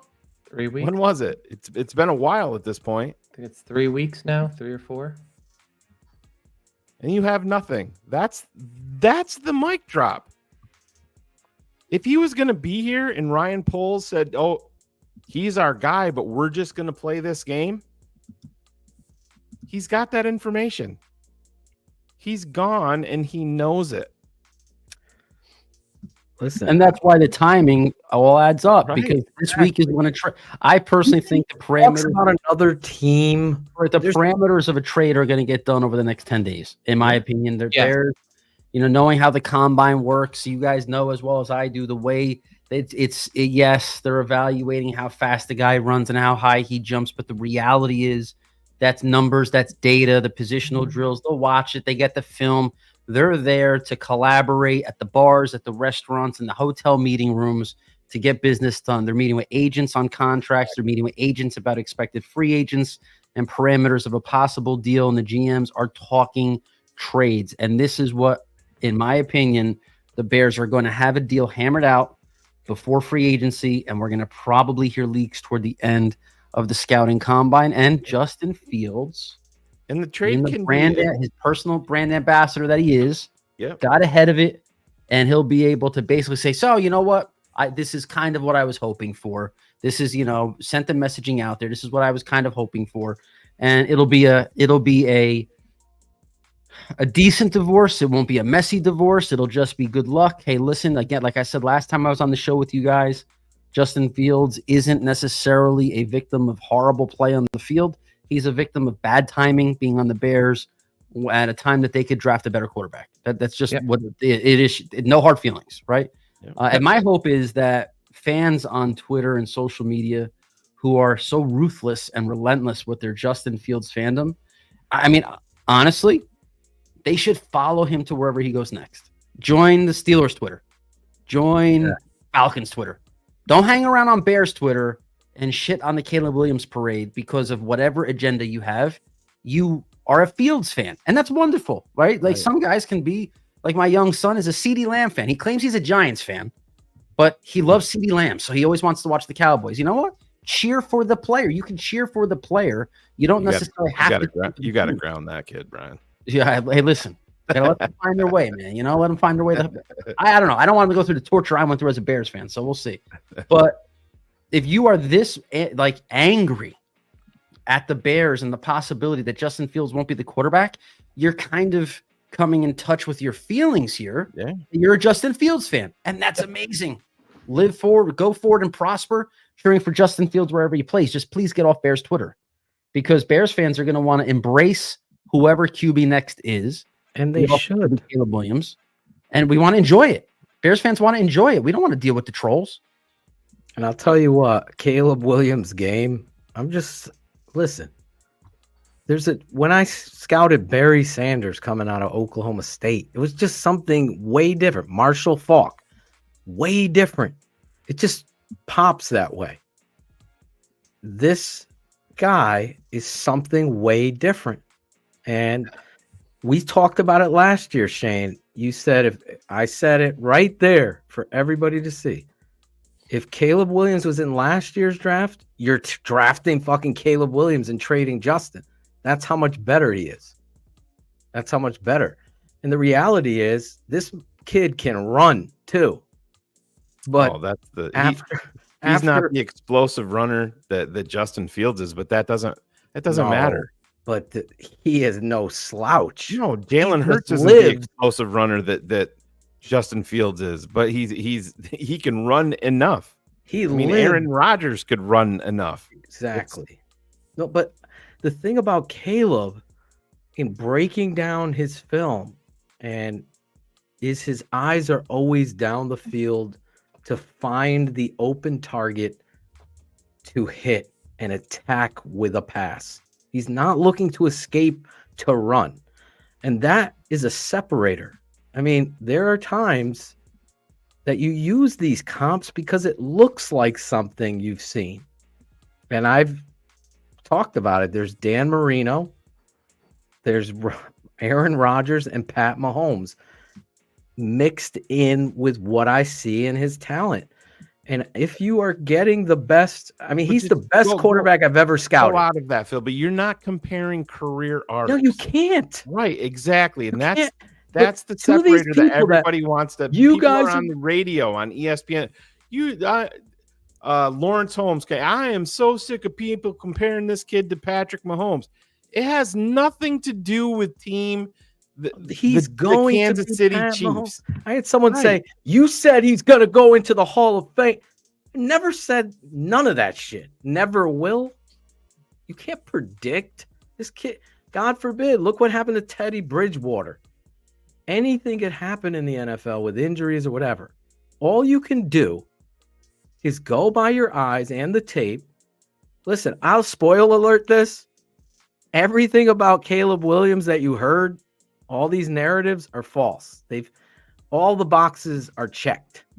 He is a good human being, a good leader, a good teammate, and a good at the point of where it matters most. He's a good, empathetic human being. So you know, he's going guys, to check all those boxes. I think you might have done this exercise last time, Shane, but I'm just going to do it, repeat it. Yeah. I mean, what makes let's just look at the first round draft order. Okay. And what teams would take Caleb Williams? Number 2, the Commanders. Yes. Number 3, the Patriots. Yes. Number 4, the Cardinals. Yes. Number 5, the Chargers. No. Number 6, the Giants. Yes. 7, Titans. Yes. 8, Falcons. Yes. 10, Jets. Yes. 11, Vikings. Yes. 12, Broncos. Yes. Then the Raiders. Yes. Then the Saints. Yes. Colts. Probably not because of Anthony Richardson, but there would be a debate. Next is the Seahawks. Yes. Jaguars, Bengals. No. Rams. Yes. Steelers. Yes. Dolphins. I bet you they would. Eagles. Yes, they would. Consider it. Texans. No. Cowboys. They might. Packers. No. Buccaneers. Yes. Bills. No. Lions. Yes. Ravens. No. Chiefs. No. 49ers. Yes. What makes us think that Justin Fields is in the category of quarterbacks? I think that's Lamar Jackson, Josh Allen, Justin Herbert, Joe Burrow. These are the only guys that teams would not take Caleb Williams over. It's a you guys, Bears fans have to understand this. The Bears don't have that guy. The Bears don't have that guy right now that justifies not taking Caleb Williams. The Bears have let's say, the Eagles would take him and they have Jalen Hurts. The Dolphins would take him and they have Tua Tagovailoa. The Rams would take him and they have Matthew Stafford. All right. These are guys that Bears fans would wish to have at quarterback. And we're going to sit here and say, oh, well, the Bears have Justin Fields. Maybe they won't take him. It's laughable. It is laughable. Comedy. Just around debate. Around football people. They just fucking are cracking up hysterically. Address Bill the Pizza Man, because he's one of our big commenters after the fact. So we actually pulled himself out of the pizza shop. Why did you? Yeah, he's bash him coming. One of these guys trying to push the Mac Jones thing, but just address it so we can move on, and then Bill can shut the fuck up and go root for Justin Fields someplace else. I don't understand what is the question. I have always stated that in my opinion of scouting these quarterbacks, I had Mac Jones over Justin Fields. And if we look at this seriously, when I'm looking at what Matt Nagy wanted to run and what the kind of offense he did, he needed an anticipation passer who could be winning from the pocket. Matt Nagy is not an RPO run option outside. Let's just run it. He's not. He fumbled the ball. Also, Phil, let me just jump in and kind of come to your, not that you need a defense, but go ahead. People will always jump on the evaluations that miss. It's the easy, more productive evaluations that miss. Guys who do this for a living full time are lucky to get it right 50% of the time. Lucky. That's a lucky hit rate. If you bat 500 with your draft picks, you're a Hall of Fame GM. That's number one. Number two, that draft class, Zach Wilson, Trey Lance, Mac Jones, Justin Fields, scouting departments where there's millions of dollars dedicated into the art of scouting. Millions and millions of dollars. Yes. The number 2 pick was Zach Wilson. Number 3 pick was Trey Lance. Then there's Justin Fields. Then there's Mac Jones. It's not Phil who missed on those guys. The entire NFL missed on those guys. So you have to be fair when you look back in hindsight. Mac Jones, everyone thought the 49ers and Kyle Shanahan was trading up for Mac Jones. Kyle Shanahan, the offensive genius, missed on Trey Lance. So it's going to happen. All four of us and every Caleb Williams fan out there could be missing on Caleb Williams. It could happen. The Jaguars might have missed on Trevor Lawrence. We still don't know yet. But at the end of the day, that's scouting. You are going to hit and you are going to miss. And you're going to do equal rate. It's going to be equal. And the quarterback is magnified. And let's be honest, Mac Jones is going to be probably playing for his next team this offseason. Justin Fields will be playing for a new team this offseason. Trey Lance is already playing for a new team. And Zach Wilson will be playing for a new team. Right. So I think the bigger question that fans should ask themselves is not why did Phil have Mac Jones, the second quarterback? Or why did we not say this about Justin Fields coming out? But like, how did the NFL get it so wrong with these guys? And when you have a no-brainer come along where you don't have to dissect his game as much as you had to do with Mac Jones or project as much as you had to do with Trey Lance or get wowed by a guy at a pro day like Zach Wilson or think the processing speed of Justin Fields would get better when he was in the pros. When you don't have those issues and you have the guy sitting there, it's another reason why you don't pass on him, because every quarterback from that draft class had a glaring issue that fans assumed would get better in the league. They'll fix it in the league. And sometimes that doesn't happen. Caleb Williams is coming into the league with the Andrew Luck profile, the Joe Burrow profile, the Trevor Lawrence profile, the guys who have had immediate and appear to be on track to have sustained success. So you have to understand it actually strengthens the Caleb Williams argument because you don't have these questions. So whatever Phil did with his Mac Jones report, there was a projection involved. Whatever people had with Justin Fields, there's a projection involved. And that's natural. That's the art of scouting. But players like Caleb have he's less of a projection. It's put him in an NFL uniform and let him rip. He's going to succeed from day one. He'll be an upper half NFL quarterback on day one of his career. You couldn't say that about Zach Wilson. You couldn't say that about these other guys. So it's not fair to go after a guy like Phil or anybody who puts their reputation into a scouting report when the reality is you are set up to fail when you evaluate another human being. Because remember something else, and I learned this after years of being in this, including actually doing pro scouting work for a CFL team. These guys, you can watch as much tape as you want, but you have to remember you will never get inside their head. You will never truly unlock how bad they want it. Once they get that first check, they might be mission accomplished and it's over for them. And those guys who have such a pretty scouting report, those guys will fail because it's what's in their head and in their heart, not what's on the field. What's on the field could be amazing, brilliant work, but you miss in your scouting report because you couldn't figure out the psychology of the man.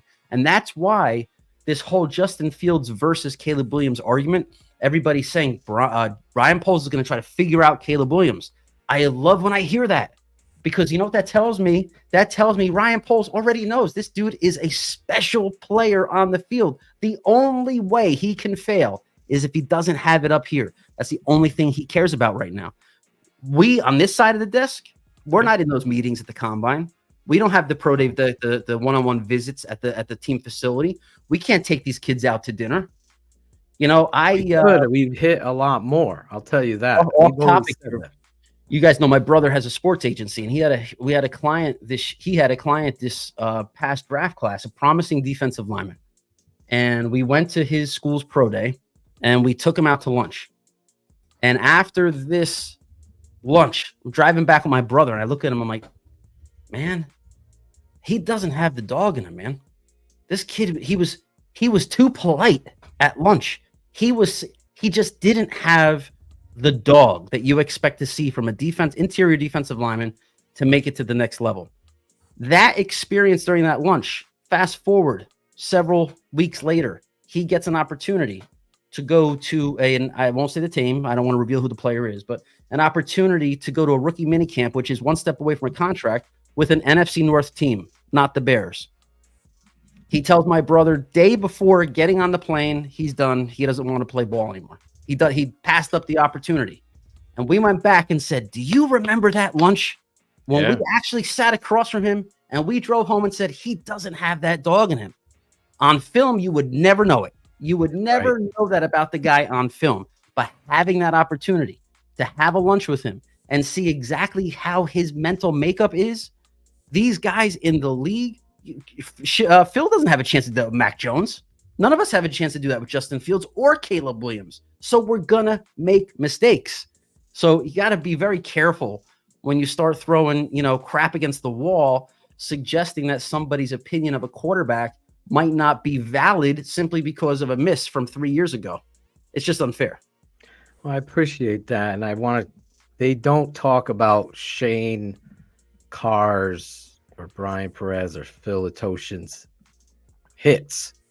Those never get brought up because I had to fight with former college scouting directors over my first round number 1 choice, Josh Allen. I had him number 1 overall, and I listed my reasons and put my face to it, my name to it. I spoke on why and where is he now. So it goes hand in hand. All I know is what Brian Perez is saying is the truth. I've been around football my whole life.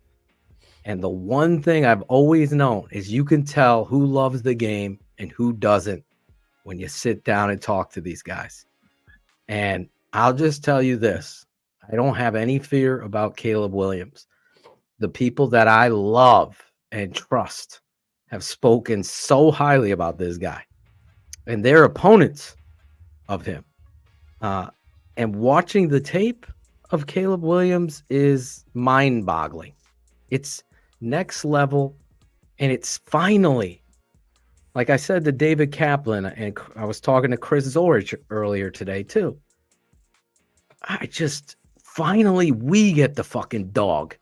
The guy we know Sunday morning is causing the defensive coordinator nightmares at the quarterback position. Because we've never had that. Throw it. Because he could throw it. Exactly. Right. Thank you, Carl. And Yeah. that's and a he big can run it. separator. He could do both. Yes, but mostly he's going to do, we're not going to be sitting and having the argument, well, a 30-yard run and a scramble is the same as a 30-yard pass play. In the stat sheet it is, but you've missed setting up something else down the line, right? So if he does most of his damage through the air, Mahomes does as well, but he still is movable and escapable in the pocket, and he can make things happen. That's what you need. That Burrow is very good at making little movements to get free in the pocket to make a throw. Those are the things. So sorry, but you're right. The quarterback that is scaring other teams because of his arm and his consistent throwing abilities is such a welcome change. And Caleb Williams, from his freshman season at Oklahoma, all NFL fans, analysts, scouts, front offices, pro organizations counted down to this moment, his draft eligible year. It was a foregone conclusion he was going to be the first overall pick, and there was going to be one lucky team 3 years into the future that was going to have the golden ticket. And the Chicago Bears, of all goddamn organizations, we have the golden ticket, and it's not even because they sucked last year. Yep. The fact that this is where they are, and it is the easiest quarterback prospect to evaluate since Trevor Lawrence, who was the easiest since Andrew Luck, because Joe Burrow, to me, I struggled with Joe Burrow a little bit when he came out. He's proven to have a great career, but you know what? I think the jury he might have gotten paid a little too early with his injury history, but that's a whole nother conversation. But bottom line is the Caleb Williams assessment. We talked about this last time. Sean Payton, before he was a Broncos coach, said he is the tank dude. The dude teams would tank. You're going to have to recreate the NFL draft rules because teams will start tanking for Caleb Williams. Not Drake May. I'm sorry. You Drake May guys, just manipulating this. All these guys, Shane, have gone to the Ryan Cox school of racism. I feel like Yes. it's just terrible. Always Drake May. Please note that was Cars saying that, Ryan. Yep, not I me. decided to beat that out of Shane. No, I think it's true. I think you're right. I did almost swear there. Whoever wrote that comment, that was close. I was hoping you'd swear once. But Brian, I think you nailed it. Like, I don't think we ever make a big enough deal that Peyton was on national television being interviewed, and he, because everybody was worried that tanking was happening the year prior. And he was like, oh, just wait. Yeah, just wait. You will see tanking like you have never seen it before. And you kind of did. Arizona tried it early. And a couple of the other teams like New England sort of tried it, but none of them were as bad as Carolina. So Carolina sort of made it impossible for them to tank. But you saw it when like Arizona's like, we're going to trade away Dobbs, even though he's playing pretty well for us. He's winning us games. We can't have that happen. And it was all an attempt to go get Caleb. We played the audio. I could play the audio of Sean Payton again if you guys want, and hear what Brian Perez was talking about. This is him on Colin Cowherd, and he's talking. He's out of the league, so he has no allegiance yet to where he would be. At some point, we're going to move to a lottery system in the NFL. Because this is a player that possibly does that, where at the end of the season, here you are in week, call it 14, 12, and clubs begin to lose to try to put themselves in that position. That's not been a problem to date with our league as we know it. I mean, and it very well could have been, but this player, I think, is the type of player that we would look back on in 5 years and say, he's why the lottery exists now. I mean, listen to that. What are we talking about here? That's why I get so fired I mean, up. You want to trust Sean Payton's decision making on developing and procuring and choosing quarterbacks? Phil, you talked earlier about Josh Allen. If Josh Allen had come out the year before, there was, remember, and it was back and forth whether or not he was going to. He stayed in next year. He was in consideration to be the first pick of the draft the year before, but he stuck behind. And what happens with all of these guys when they stay one extra year? They get overanalyzed. You start nitpicking to hell every flaw, every issue, every hiccup, everything, because you've been so good for so long. If Trevor Lawrence had stayed one extra year, what does that look like? If Luck had stayed an extra year, remember Peyton Manning when he came out, everyone's like, who got hurt. Yeah, and stayed that. Who was that? Oh, come on. He was USC. Barkley. Remember Barkley? Yeah, Barkley was one of those guys. Back it up to Matt Liner. Matt Liner came back. Matt Liner, also known as Deshaun Watson, right, Phil? Deshaun Watson. And you look at, remember when Manning came out after, because I believe he stayed his full 4 years, and the whole thing was like, how great could he be? He couldn't win a national championship at Tennessee. But T. Martin did in Tennessee the very next season. The very next year, and that was used against him. And so people were debating Peyton Manning or Ryan Leaf. Oh, do you remember when people were like, you made the biggest mistake? There's no way you pass on a prospect like Ryan Leaf and all of his physical talents. It's when you stay that extra year, or you win the Heisman and you sit back one more year. William, man, you're gonna get picked. You're gonna get picked apart. And the draft is so cyclical and predictable with that, in terms of you have this flow of draft season, where the 2024 NFL draft cycle started, and Caleb Williams, no debate, #1 pick overall, clear cut, obvious. It is what it is, top of every big board by a mile. And then you get to Notre Dame, you get to a stretch in a season where maybe he's not doing great, and the over-analysis, we finally have some negative plays that we can pick apart. And now you start hearing, maybe there's this flaw, maybe he's got the personality, maybe he's not what we thought he was. And then the dip starts. The dip goes into the NFL playoffs. And then around the time that the combine comes around, reality and scouting sets in again. And boom, that number one guy ends up right back where it all started. No debate. I'm telling you, my prediction is we're about 2 weeks away from every mock draft starting at the number 2 pick. We're not going to have this conversation much longer. I can't wait, bro. I hope you're right. You got to remember, it's just Justin about there can't right get now. traded. Justin can't get traded until March 13th. Well, he can, but it can't be. It Yeah, can't. a It lot can of be people are agreed upon. asking It, that. Dave it can't be Kaplan announced. asked me too. Yeah, I it can't be. didn't know. It So, can't be yeah. announced. Yeah. Can you It can't be say? completed. Can Yes. Schefter or He could be Rappaport come traded out and to- say He can. No, they won't Falcons and the report it. Bears have an agreement in place? They Justin won't really Fields. report it. Yeah, have an It'll- agreement. I think in you'll see principle. more like Schefter coming out saying the Bears have this. According to reports, Bears are taking or have made the decision. They're moving Caleb Williams as the pick. Yeah. Justin Fields is officially on the trade block. Yes. That's what you're going to hear. And Okay. all the mock drafts are going to start at number 2, all of them. And that date can't come soon enough. I think we're a couple weeks away from that because the cycle, the NFL draft life cycle, this is falling right in line with years past when it's such an obvious choice at the number 1 pick that you have to almost drum up more interest.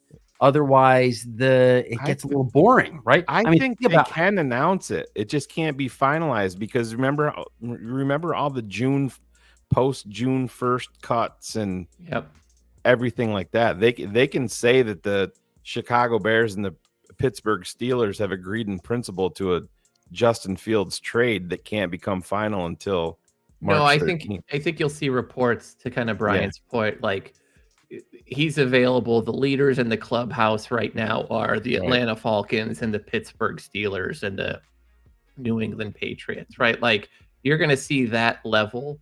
But it may be agreed to, but you're not going to get anything specific because everyone will get their hand slapped if they right start there. talking about it. Stafford was traded before the Super Bowl. Yep. He was? Yeah. Yeah. Yep. So there you go. I mean, you could, if you want to look at it that way, he could have already been agreed to be traded to the Atlanta Falcons with everything that's happened. And they've told him that that's what's going to happen. They're just not going to announce it yet.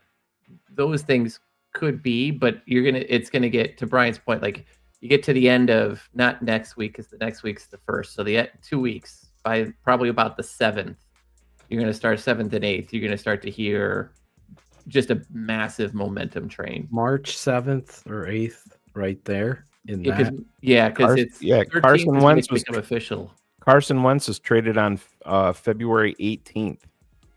Well, terms were agreed to, but Yeah, nothing agreed to. official. Yeah, Right. It can't become official until another the one. Bears are working the phone. Listen, another one involved Chicago. Phil Emery traded 2 third-round draft picks to Miami for Brandon Marshall. That was announced before the league year. Wow. And it couldn't become official until the official league year checked in because nobody was talking about that. About him coming to Chicago. I know they had the "let's get the band back together" tweet from Jay and stuff like that. But yeah, so this, I mean, the NFL though does specifically say no moves can be made until 4 p.m. on March 13th. Right. Yeah. Well, obviously he's going to be traded. Today, Bryan kind of put a great margin around the technique that he was using. So let's just let me. I gotta have fun with this guy just a little bit. He's been James.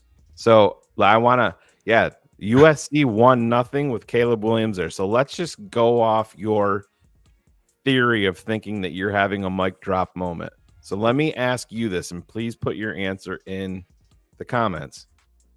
What's Justin Fields' win-loss record as a quarterback in the NFL? If you want to play the quarterbacks, Wait, hold on. win-loss. There's a better one. Well, that's a good one first. Tom Brady could not beat out Drew Henson in Michigan. Remember that. Drew Henson was given every opportunity, even when Brady outplayed him, and Tom Brady could not start consistently over Drew Henson. How many How many- championships did Texas Tech win with Patrick Mahomes? How many did Drew Brees win at Purdue? How many did Kurt Warner win at Northern Iowa?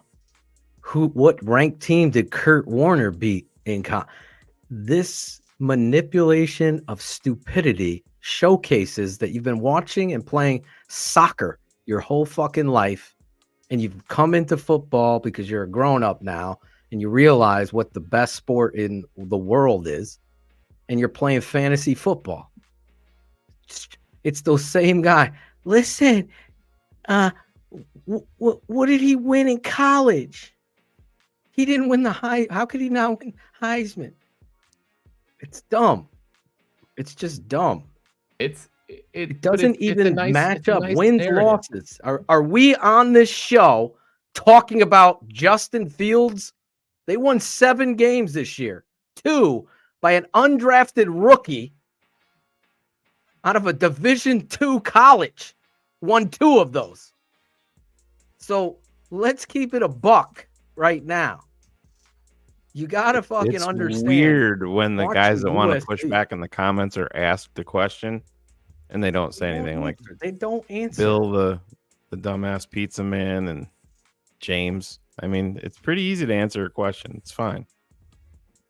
Jesus Christ. You honestly, anybody can come on to the show when we debate. We'll bring you on. But you know what? I'm Shane so is glad giving when this all is of these gonna be over. motherfuckers opportunities, including a little bitch Here's going James, on Twitter. Here's Right? James' weak argument. Now, James, answer my question. What's Justin's win-loss record in the NFL? I just can't wait for it to be done because I'm sick and tired. Like Shane's like, pop on. I'm like, please tell me we're not going to be talking about Justin again. And he's like, nope, that's what we're talking about. Like, I don't want to do it. I don't know how you can escape it though. You know what I mean? You can because it doesn't. You're not going to change anybody's mind at this point. Oh, to Brian's I know, point. but like you could No, show. we have changed. Listen, I'm proud of this fact. I've changed at least 55 people's minds from our patron network. Well, I've done it. Gone out of their way and said, at 67, What? so I'm better than you. So okay, but whatever. You asshole. No, but I take pride in that because we did something that no one's done. Said, okay, let's take 8 games of Caleb Williams. We'll cut up the tape. It'll be 48 minutes long. That goes 2 hours because we're breaking it down live with nowhere to hide. And it looks like a goddamn highlight film. And when we do Drake May, I'm telling you, it's not going to feel the same way because the tape doesn't exist. Brian Perez didn't let me take USC and I'll make Justin and CGI. I mean, Caleb and CGI look really great. We're going to change everything. These motherfuckers don't even want to read stats. Shane destroyed the narrative. I know Greg Gabriel put it out there. He wasn't the same after Notre Dame. Well, I have the Washington game The on Washington right game. here that he dominates in, and it was 3 games after the Notre Dame game. Rick Spielman was just on with Waddle and Sylvie. Sylvie was out, and Courtney Cronin sat in that day. Yep. Rick Spielman said one of the most impressive games that he saw from Caleb Williams was the second half of the Notre Dame game. That's because he didn't make things worse. He said it was actually very impressive. He didn't quit. And multiple people that he talked to said this is going to be It's a a defining character. moment. Yes. If he comes out here and melts down and throws 4 more picks in the second half, that's Exactly. going to be a red flag. He thought he made some extremely impressive throws in the second half of the Notre Dame game. But everybody's so transfixed on the first half game that he played against Notre Dame. And guess how many interceptions he threw after that on the season? 1. Yep. One pick. 1. But I also want to go further, Brian. They said it was a bad year. How many yards did Caleb pass for, Cars? This year. So if I remember correctly, it was about 3,600 yards, 30 touchdowns and 5 interceptions on the That is exactly on point. Okay. Against Stanford, he's 18 of 21, Brian, for 291 yards and 3 touchdowns. Somebody in the At the YouTube half. comments goes, "Bro, it's Stanford. They're fucking At the horrible." half. At the half. Guess what? Did LSU pull out Jaden Daniels at any halftime? No, they fucking didn't. No, they didn't. Go look it up. Caleb Williams goes out at the half. Think they could have padded his stats in that game? Nevada, he's thrown for 5 touchdowns in the first 3 quarters. They pull him out of the game. He doesn't play in the fourth quarter. Could they have padded his stats some more against Nevada? Fuck yeah, they could have. They didn't. He goes out of another game. 3 games he goes out and sits on the sidelines and lets his backup quarterback. Oh, who by the way, they dominated that bowl game with the backup. That says a lot about Caleb. No, it don't. That was a fucking glorified preseason scrimmage with 28 players that were starters sitting out getting ready for the draft. It was Phil, a fucking before you scrimmage go out too there. far, God. just let me bring this up on Destroying Jaden all Daniels. those stupid narratives. Go ahead. Jaden Daniels had 50 total touchdowns on the season. 50. Yep. 34% of those touchdowns came against Grambling, Georgia State, and Army. 34%. 34%. 34%. It's just crazy to me. You know, like you at this point, everybody just sees what they want, and we're going to keep arguing, and and then all of a sudden it's going to happen. And Brian, I agree with your point on Twitter, because I think the only part that makes me laugh right now is the pro Justin group is always going, all those Caleb fans, they're going to stop rooting if Justin's the quarterback, but we're going to stay as fans if Caleb is the quarterback. And it's like, that was you in the say chat that, but then 10 times before you got here tonight, Cars. Yeah, and then you just sit down and you say 2 minutes later, here's why that should never happen and why he's coming. Like, it's not the same. People are going to do whatever it is they want. Super chat, Kerry Franklin. We're going to hit these super chats and continue the conversation. Phil changed my mind with the tape on Justin Fields, and Shane and Cars reminded me that it's about supporting the jersey. It's not the player, it's the team. $30. TTNL on fire. Kerry also said, got to make Bryan Perez more of a regular here. Hey, real quick, Phil, we just have a little bit of update from Chris Bowden. The Chicago Bears have scheduled a press conference with offensive coordinator Shane Waldron for tomorrow. Yes. But why would you ever do that? I think it's a dumb move. I want to say this because the whole dynamic of that presser is now going to go on to Fields and Caleb.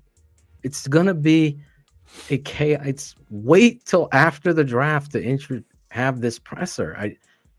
It's just going to create more. Sounds like to me they have their mind made up. I just want to show this. Thank you, Bill Pizza Man. Breaking news. This is wonderful. He's a dumbass. Anyway. Oh my God. Those guys are so dumb. Brian, real quick, Drake May, is he a better prospect in your eyes than Bryce Young was last year? I think it's safe to say yes.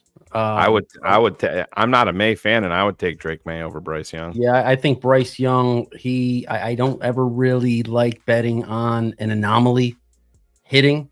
The NFL, if you do trust the history of scouting and you look at the percentage, the odds at a specific position, the position minimums, of course, there are going to be the great stories of the undersized guy or the guy who, like Derrick Henry, is too big to be a running back, having incredible careers. But it's more likely than not that if you have a quarterback who has a physical makeup like Bryce Young, the odds that he's going to buck the system and be a MVP level quarterback or Super Bowl type of quarterback are very low. Drake May is the complete opposite. Drake May looks the part. He slings the ball all over the field. He's got good mobility, has a little bit of like a Josh Allen light to his game. Not saying he will be Josh Allen, but if you're looking at a player comp, maybe a slightly less athletic version of Josh Allen is He's not in that twitch. arena. He's in that Yeah. orbit. And I think if you say that, you compare that player profile to Bryce Young, who, I mean, what is he at his best? Like a Doug Flutie, maybe? I don't know. I think you would take the Josh Allen profile over the Doug Flutie profile 10 out of 10 times. I like Bryce Young out of that, but that's my assessment. See, I We don't wonder all agree. why. I wonder if it has anything to do They're with all fucking size hammered. of the quarterback. That's so weird. Gary Catagon, $2. Phil or Shane, where do you buy your Bears gear? We buy it straight from China. Swag, TTNLswag.com. I get it cheap from Chris No, Sandler. if I buy them, I just go on NFL Shop. Usually Shane gets me Chicago my Bears Bears account. gear, or my wife. That's where I get it. $9.99. Caleb, as a rookie, will be better than a Justin Fields. Resetting the market is the cherry on top. Yes, we've said this, Mo. But Phil, I got to disagree. Saying problems 1A Justin, 1B coach. Respectfully disagree. You said you could fix them. I could by fixing what we do offensively. I would be able to fix Justin. He would try to fix them if Caleb Williams wasn't available. I mean, I want to clarify. I'm on the other level than you guys. Like, say the Bears. This was Adam Rank show. Say the Bears played better, right? Or the Carolina Panthers rather, and we had the 11th pick and the 9th pick. I'm moving both of those picks and nobody's Justin to trading get it, up Phil. front. Nobody's I'm just trading saying, number if one. You would try to with do Caleb it. there. Yeah, you can make a phone call, but nobody. No, but wouldn't you up do there is everything in trading your it. power to get Caleb But Williams? you can. You're fighting a losing battle. You're actually. We know that, but I'm saying for the fans, this is Yeah. how big this football player good he is. You're Bryan. You're the GM. We have He the just went down 9th through pick 30. and the He 10th. just went pick. down through all the teams, and there was 20 of them that would take them. They're not. Nobody's moving. Nobody with a question at quarterback, or, I mean, we brought up Jalen Hurts. We brought up Dak Prescott, both of whom have more production in the NFL than Justin Fields, and they would probably still take Caleb Williams. Right. You can try all you want.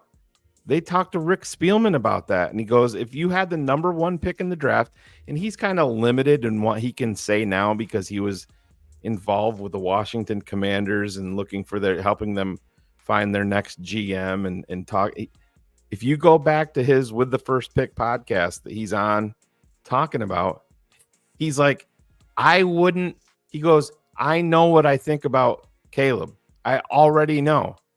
I wouldn't even entertain the phone call. All right, you want to offer me this? Okay, thanks. Click. Yep, thanks. Click. Thank you. Click. Because I know who the prospect is. I am on that same. If I'm the GM of the Bears, right? These fans could call me with every fucking player and pick.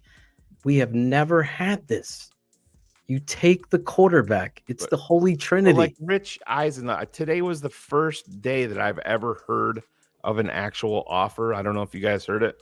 Rich Eisen talked about Mike Tannenbaum said that the New York Giants are prepared to offer 2 1s, 2 2s, and Kayvon Thibodeau to move from 6 to 1.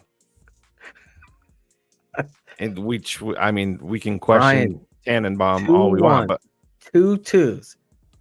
Kevin Thibodeau. Well, he said there was a way to take that. He said 2 future ones. So I don't know if he meant the pick swap this year plus 2.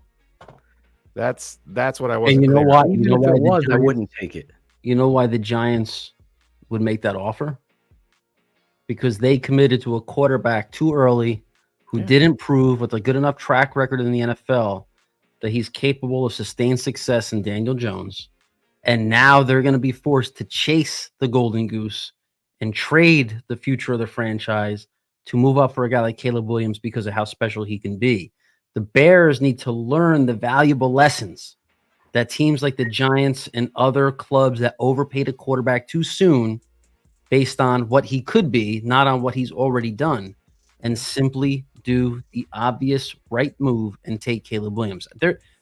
Ryan Poles is not going to entertain trade offers. He's not even going to tempt himself. I think he's moved on already. Caleb Williams is going to be the guy. And the only way that doesn't happen is if somehow Drake May leapfrogs Caleb Williams on his board. He's not going to trade out of an opportunity He to had draft all season to do that. He had all season to do that, Brian. Drake May did. And Drake May actually started to take a nosedive towards the end of the year. A pretty significant one in my book. I agree. Adam Johns went on his sabbatical. He went and saw Notre Dame versus USC, and then he went, I forget who North Carolina played. It was the double overtime game that Drake May and North Carolina had, and he came out of that one game praising Drake May. And then you want to talk about Greg Gabriel pointing out a game where somebody regressed from? Go look at Drake May after that. He was the one that it's just I see things that I like in Drake May, but we're gonna break down Drake May the next Monday night live, Brian. Just remember something. The market tells you. The market tells the story. Mhm. Where all these teams are going to mortgage their entire future to grab this guy. Why wouldn't you take him? Now, I have a question for you, Brian. Do you have to go, or can you stay? I can stay. Okay. Let's run through these super chats so we're not keeping the mailman up way too late. Hey, text your other one there and just let them know that we'll. No, I did. We'll come back around, but I'll do the super. You handle that. Go ahead. All right. Trues. That name is going to mentally break me. Just reading that. $4.99. Love you guys. I've been a fan of you two for a very long time. Are there any centers besides Powers you guys are interested in? Much love from Wisconsin. 100%. And I had a phone call with Cap a little bit before the show, and we actually talked about this subject specifically. And this is actually a good one that I could ask Cars and Brian. Do you think Caleb Williams, we are all in agreement that he's going to be the quarterback. Do you think that the Bears are going to tie their wagons to rookie quarterback, rookie center going into the season? Because I do not. I think that they're going to, if the draft happens to fall that way and a guy falls into their lap that they're not expecting, yes, they can pull the trigger. I very much expect them to come out of pro free agency with a veteran center like Evan Brown or Lloyd Cushenberry, somebody like that to have a veteran presence. What say you, Brian? I agree. I think it's too slippery of a slope to trust the two guys on offense to have to figure out what's going on defense and have it be two guys that have never seen it before on the NFL level. While it might be a great strategy to create that center quarterback long-term relationship, you get a guy who's 26, 27, you can lock him up, maybe even for 2 contracts if he's a good veteran, and let him kind of be almost like a mentor too for a young rookie quarterback and draft a rookie in day 3. Interior offensive lineman, the sweet spot is that late day 2, early day 3. Bears could probably find a starting quality interior lineman right in that range without having to reach. I think you're going to see the Bears spend early picks, forgetting about Caleb right now. That's the obvious one, but their next couple of picks, if they get a second rounder for Fields, even maybe a first rounder for Fields, I think you're gonna see them spend those picks on athletes that can make an immediate impact at positions like wide receiver, edge rusher, get on the field, make plays, pin your ears back, get after the quarterback. The learning curve is quicker these days for those guys because it's just let your athletic ability dominate early, become a great pro by refining your skill set as you mature through the years. But you can help us right now by doing these specific things, especially if they're special athletes, first round worthy guys. Those are where I think you'll see them invest. So, for example, a kid like Caleb Williams will come into Chicago already having an alpha receiver like DJ Moore, a reliable veteran tight end like Cole Kmet, So adding, let's say, that number 9 pick, if it's a wide receiver, you're not worrying about a rookie quarterback throwing to a rookie receiver as his number 1 guy. He has at least DJ Moore and then Cole Kmet as veteran options who have been there and done that. And then that rookie can just let it ride, fly, be an athlete, do what you do best and make plays. And Caleb's success wouldn't be directly dependent on a rookie, just like it would be if it was a center. You can take a rookie edge rusher who comes in, if that's the number 9 pick, or if they get a second rounder, and that guy doesn't have to be their leading sack guy in 2024. You have Montez Sweat, great mentor. He's your 12 to 15 sack guy. Bring this rookie in obvious passing situations, pin your ears back, just get the quarterback as we mold you into what we want to be. The Bears are going to be in a luxury position to do that with their early picks. I think it would misfire. It would be a misfire to bank on a rookie to fill a position that really requires experience to be one of the best at. I totally agree. I have nothing to add. Let's go to the next. Mike H, $2. Welcome to Chicago. Caleb the Hall Williams. Yeah, exactly. That was the Hall. Bryan. Bryan Perez's moment there a couple of weeks ago when he was on. You got to trade down and get the Hall. Well, you got the Hall by winning the lottery and getting the number 1 pick. Go ahead. I think the more interesting thing now is just that 9th pick. I'm moved way past this. It's how aggressively are they going to have to move up with 9 to get somebody? Real quick, Cars. Bryan, you actually wrote in regards to Brad Biggs, who's very connected. He doesn't follow me or Cap. He hates us. He still follows me. He hates everybody. It's okay. We're all about a decade away from getting that part. Lauren Cox has the great story. He thought Lauren Cox was Bill. Wasn't Lauren? It was Lauren's buddy down at the Senior Bowl. He's like, I'm not talking to you. You're draft doctor or whatever. He thought it was me. But anyway, you quote Brad Biggs in a report for BearsTalk.com. If you're not following that, go do it. And what was Biggs saying? Biggs is like, this isn't even a debate. It's down to Caleb versus any other quarterback, right? Pretty much. And honestly, Brad Biggs, obviously, he's got his reputation and he's pretty grumpy guy, obviously, but you got to respect the guy's opinion who have been there, done that, been around the building for decades. It seems like source. He got connections. He's a guy that's as well connected as any about what's going on inside Hallis Hall. And if he's saying this ain't really a debate right now, like it's wasting time to debate Caleb versus Justin Fields, and then Caleb's unfollowing the Bears, and then Caleb's on Justin Fields is unfollowing the Bears, and Justin Fields is on a podcast, and here comes the combine, and Brad Biggs is adding in there. Stop wasting your time. It's not Justin versus Caleb. It's really kind of Caleb versus Drake May right now, which again, we talked about before, the cycle of the draft season. You're going to get that. Might be a little more of what you hear. Justin Fields trade on the trade block. Now the Bears are deciding which quarterback to go to. Ignore it all. It's going to be Caleb Williams. But when Brad Biggs speaks, I think you got to listen. You know, it's like you could say what you want about Mel Kiper. But when Mel Kiper says has a mock draft, there's a good chance it's not just because he's a great talent evaluator. Right. He knows guys in the league. He's friends with GMs. So he's going to be able to get a little bit of intel. So yeah, Biggs made it pretty clear. It's Caleb versus May, not Caleb versus Fields. Missing on a unanimous QB1 will not get you fired. I'm taking the swing at this amazing quarter. It's not even QB1. It's the best quarterback in the last 25 years. Like Bryan said. If you don't take him, that's when you lose your job. Because now you've seen the success of Stroud, and now you're still waiting for that franchise player. And I'm sorry. And think about it. Poles doesn't take a lot of heat for not taking Stroud because nobody really had him on that ranking last year this time. And there was still a lot of unknowns with Justin at that. I mean, correct. Yeah, he had nobody. Whereas now, let's say he doesn't take Caleb, and Caleb does have a CJ Stroud season. It's inexcusable. Like everybody could have well seen that coming.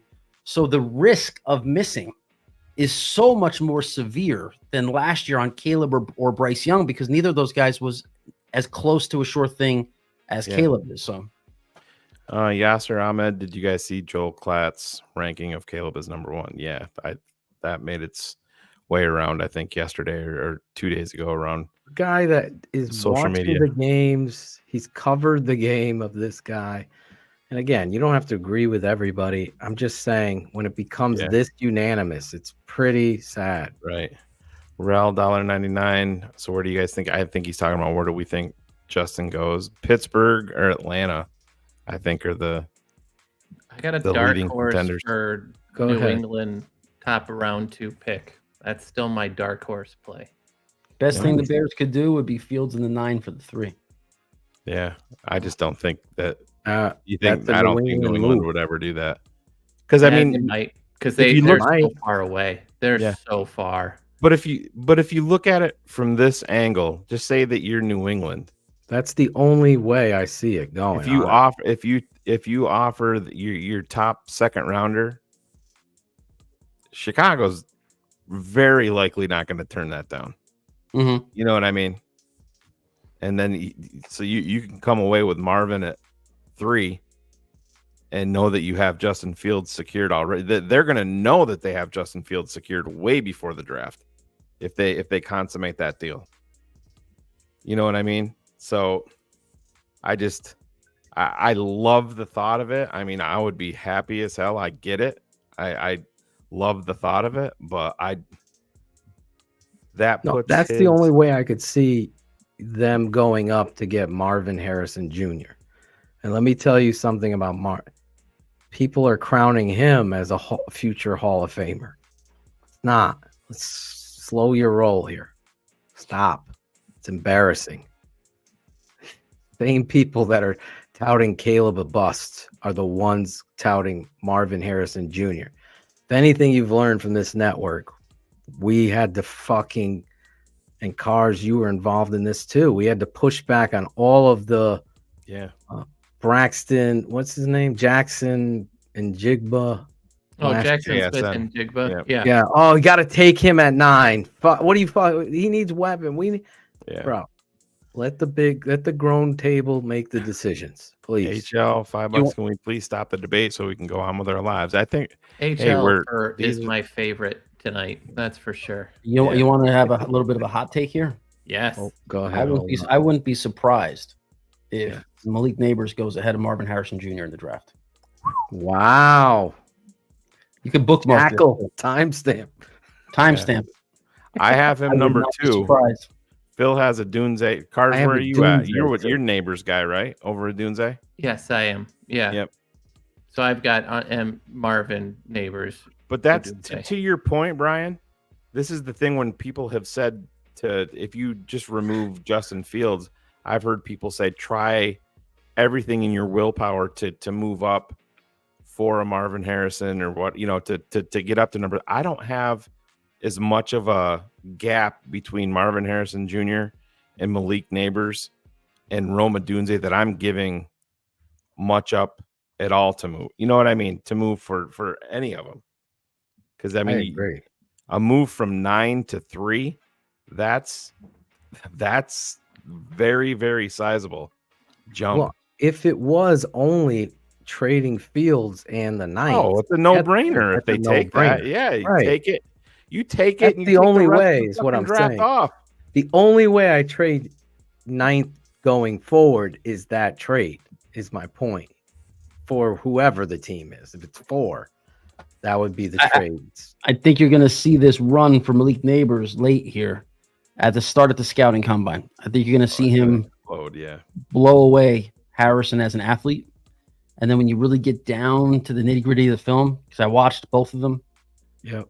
Malik Neighbors, his release off the line of scrimmage, man, he's got a lot of Tyreek Hill in his game. He's a bigger dude, but he's got a lot of Tyreek Hill in his game, how he puts defensive backs on roller skates right out of the snap. Rare athlete at the position.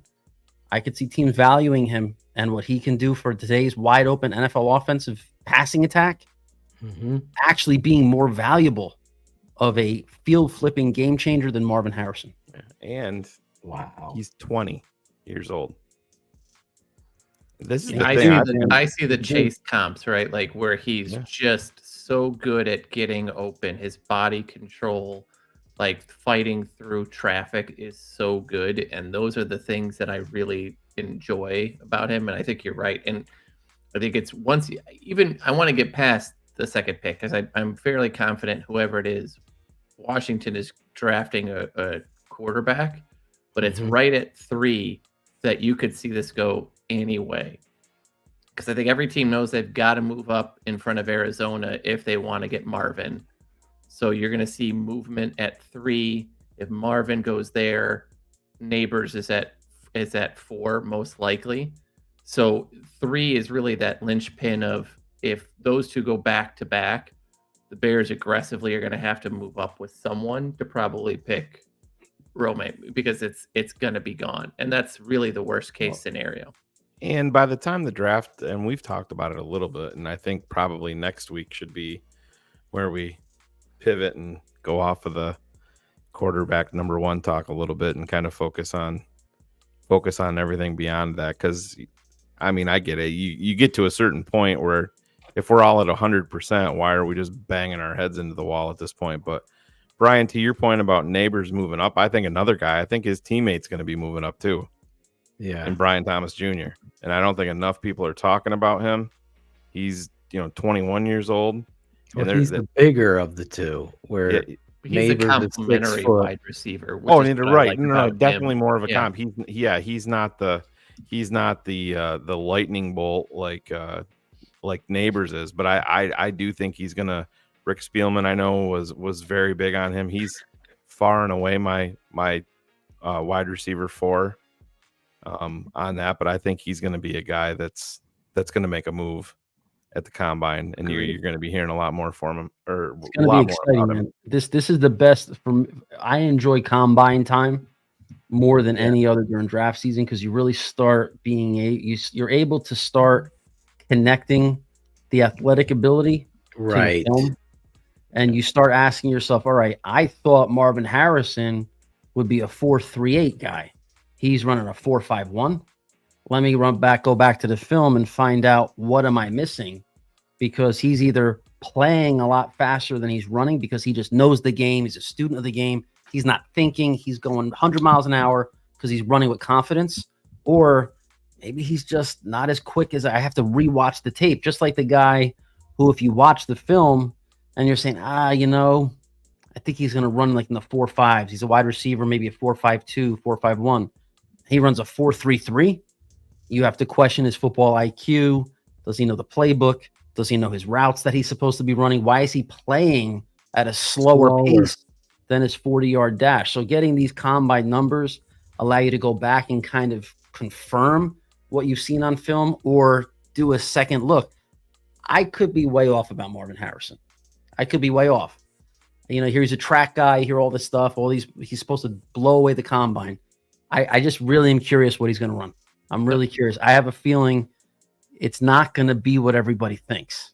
I could be wrong.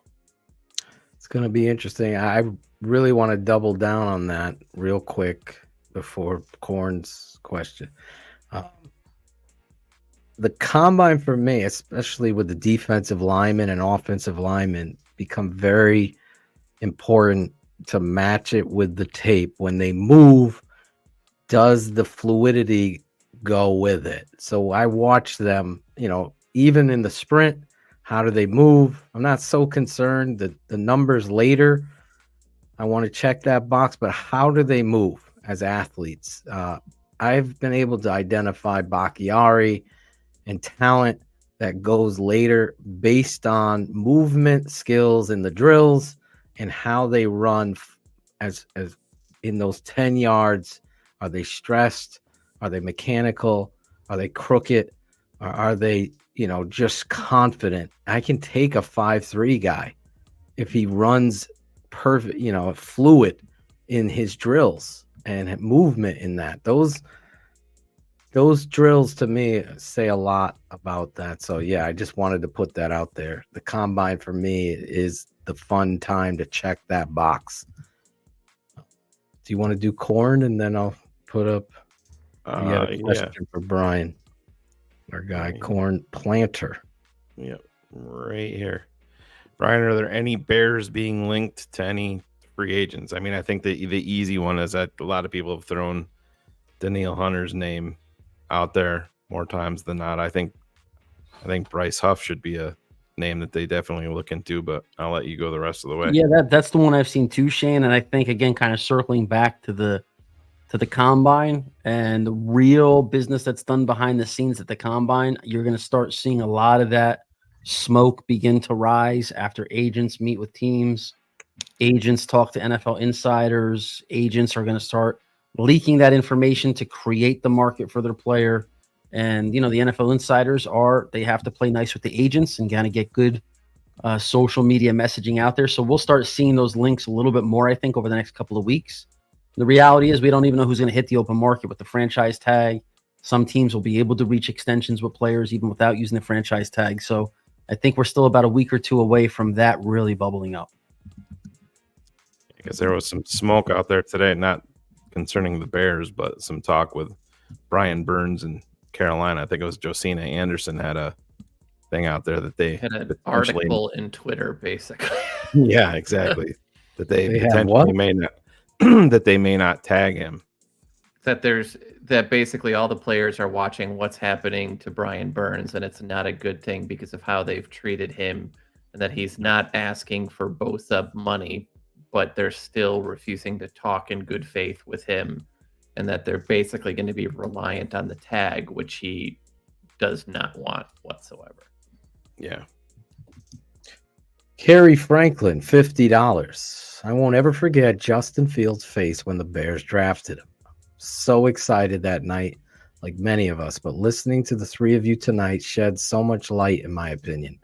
Fields has been emotionally separated from the Bears since the beginning. What are your thoughts on that? I didn't get that reaction from his emotion on draft night because there wasn't a lot of excitement there. I think if you listen to the podcast today, he kind of went into that. He mentions Denver, he mentions Carolina, and he's like, after that 9th pick, he's like, yo, I had no idea where I was going to go. And then Chicago out of the blue just comes up, and you have to think about it from their frame of mind. They want to go to a situation, they want to get drafted, but every spot that they drop, their wallet gets thinner and thinner and thinner. And you're talking really, I mean, amazing amounts of money. When you're talking in the top 10, you're talking generational wealth. Even, with most of these guys that grew up with nothing. Justin wasn't so much that way, but you have to think about it from that point of view when you feel like you're the best of the best. And listen, the entire time, Bryan said, this dude's been in the middle of the spotlight all through high school, and it was always Justin versus Trevor versus Justin. And more times than not, when they went up head to head in Nike camp Justin was the guy that came out on top in those. Then it gets to go time. It gets to the money time when it's draft night. You see, boom, the guy that you've been beating, the guy that you beat in the college football playoff that year, he goes one. Then, boom, Zach Wilson out of nowhere because of an amazing throw in a pro day that people are still talking about for some reason. And then Trey Lance, and then boom, boom, boom. I mean, you see a tight end go over you at number 4 to your hometown team. Yeah, you take that. I would take that shit personal as a competitor. I'm sure everybody on this panel would. So I didn't look at it so much that he was emotionally disconnected to Chicago. I think like the process, and maybe that was the first time that he faced a little bit of adversity and said, hey, maybe I have a lot of shit to work on, is what the NFL is telling me. And to this point, guess what? NFL's been proven right. Have they not? And it's bruised ego, like you're saying, Shannon. And you look at that, he starts off his career looking a little bit disconnected. If that's one way you want to describe, another way might just be a little offended or humbled. Comes into the league, and Josh Lucas talks about he's standoffish and not willing to necessarily learn from the veterans because he's not the starter. And then fast forward 2.5, 3 years later, and now he's unfollowing the Bears and just wants this to be over, and he can't handle the drama with the Caleb Williams controversy. It seems to me like Justin Fields has always thought of himself, as he should, as the man, and that cannot be challenged. And if it is challenged, he probably has a hard time truly masking his emotions. He's not disruptive. He is not a cancer in the locker room, but he's probably that dude that appears standoffish. Maybe the disconnected perception that you're seeing on the draft night is more of that standoffish, don't bother me, I don't want to deal with this right now, I should have been picked higher, I should be starting as a rookie, I shouldn't be dealing with this Caleb Williams controversy. It's just who he thinks he is. He just unfortunately hasn't played a high enough level to warrant that opinion right now, 3 years in. But I think the signs were all there, right? Draft night, we were able to see him and how he handles not being the undisputed man. Yeah. And it's happening again. It's happening again. I'm laughing at a bunch of other things that are happening as well. Oh my God. The reality of Justin Fields and that interview for me, if you're just tuning in, we have Bryan Perez, friend of the network, from BearsTalk.com, and our guy, the Bears Nerd, at Bears Nerd. He can't be traded until March 13th as well. We ain't trading him. We're never trading You're trading bro. me for a Brez to be named later. We've already discussed. Brez. Please stop. He's getting ready for the presidential debates, probably. Frank Hacks, $49.99. I fucking love TTNL. DDP, Shane, Bryan, Coach Ho, Cars. It's not in there, but etc. He shouldn't be in there. That guy sucks. For the first pick, the Chicago Bears select Caleb Williams, quarterback, USC. Bear down, the end. Fuck Green Bay. Can't wait for the breaking news that Justin Fields has been traded. I'm going to cry when we draft Caleb Williams. Let me ask I'm you guys gonna cry, this real quick. EJ, in my mom's lap. Do you think that Caleb Williams will be at the draft? No. I'm going to say no. I'm with you on that. I could see him bucking the trend and not being there. He's going to be with his family. Yeah. Bryan, you agree? Or? I mean, it came out today, right? He doesn't have an agent, so he's already kind of going a little bit off the beaten path there. I think for that first contract, you don't really need it. I mean, it's cost controlled. It's a rookie wage scale. There's no. Yeah. I mean, the only issue is the second one, you better have one. Right. I mean, I hope he doesn't try to break the rookie wage scale. You know, some guy, somebody's going to do it eventually. Yeah. Somebody's going to say, you know, this doesn't apply to me. And I think we're getting closer to that reality. You know, if you have a quarterback, you know, Caleb Williams comes into the NFL and he's going to be the 21st or 22nd highest paid quarterback. You know, Caleb Williams, not necessarily him, but the next Caleb, or 5 years from now, after quarterbacks are now making $65-70 million a year, it's going to be hard to justify paying a number one overall pick at that position money that is in the bottom, maybe 20% of guys in that position. So we'll see. I mean, but will he stay home for the draft? I mean, Joe Thomas did that in the past, right? Wasn't he? Was Joe Thomas the most pick? He's like number 3 pick with the Browns. With his dad. Yeah. So I mean, guys have done that before that were really high picks. I think if Caleb has, you know, wants to go to Detroit anyway. That's a big part of it, right? I mean, it's not really a destination city for the draft. If he knows, this will be great. If he knows, like, it depends on his personality, right? Does he want to go on and have that picture? Whoever photoshopped Williams with, if you're about your brand, I think you go, right. That's what I was going to say. Like, this is part of what he's always wanted. He's dreamt of being in the NFL. So now I've changed my mind. I think he wants to go across that stage. Yeah. And I think as long as he knows there's no the Bears play it right and they give him assurances like as of late March, you're the guy.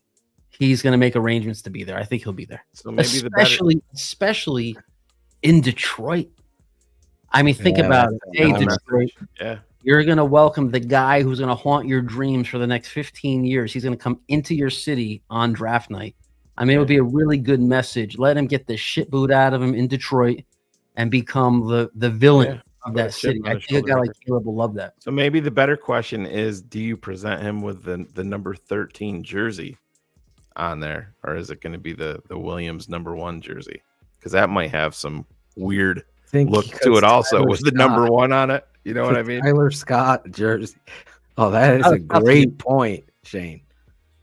You want him holding up the Williams number 1 jersey after you just traded? You know Justin what? Fields? You are the fucking smartest man, bro. Well, I mean, as a optics GM matter. have to go down to Optics matter. Shit, you're right. Somebody clip that. I just want that in clip. It's around 2 hours, 45 minutes, and like 20-ish seconds. That needs to be clipped. It'll be crazy with him holding up 1. You know what I'm saying? And you just traded this dude out of your town. But if you're Ryan Poles, I mean, you're gonna know well before the draft that he's your guy. You go to freaking Tyler Scott. Remember on the movie Draft Day? Remember the owner walking up there? He took the jersey. Had the jersey, but yeah, that's a great point. Jacob Daniels, $4.99. I love David Kaplan's new motto this week. We quote, "We shouldn't have drafted Connor Bedard." Is that how you say his name? Yep. Build the team. Should have traded him for picks. Exactly. He's talking about that superstar hockey player. Yeah. Somebody said, somebody went on Twitter and said, he ain't Bedard, bro. You're right. Yeah. He's better. At a better, more important position. Frank Hacks. Oh, see, he made it this. up. Cars, he left you out. Frank Carr, 9 I love cars. Bear down. Thank you. Talking about who the fuck is this Frank Hacks guy? He's talking about Teslas. Gary Franklin's back. $20. Take a screenshot. DDP, Shane, Cars, and Bryan. Has to be one of the best Bears panels. TTNL is on fire tonight.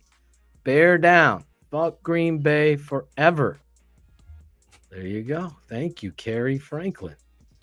Knocking these out. Lawrence Chrisman, $5. Between Phil's breakdown on the tape and Carr's financial breakdown, I couldn't be his fan anymore. He's talking about Justin Fields. Justin Fields.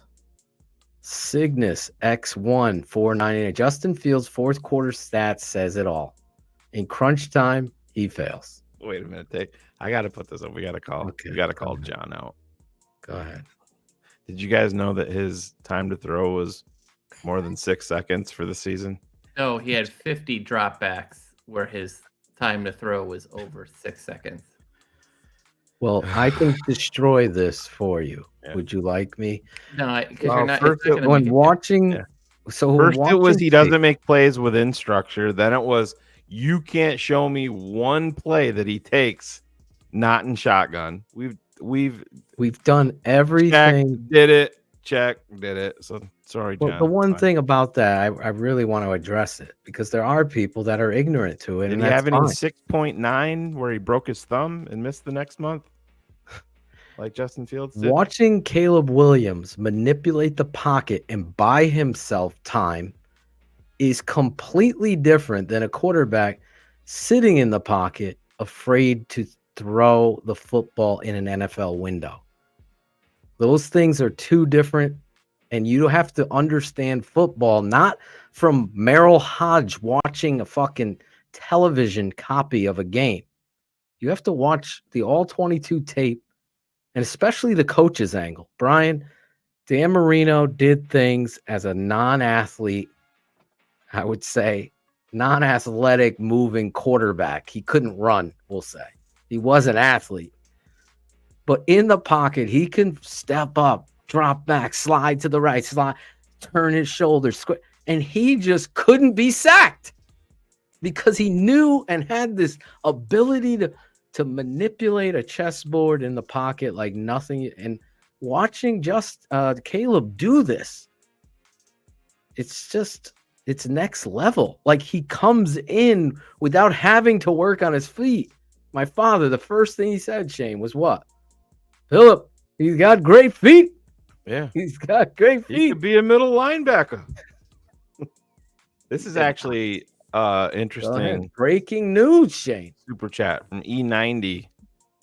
Per Tony Pauline, the Vegas Raiders now have genuine interest in acquiring Justin Fields and will be exploring a trade for him.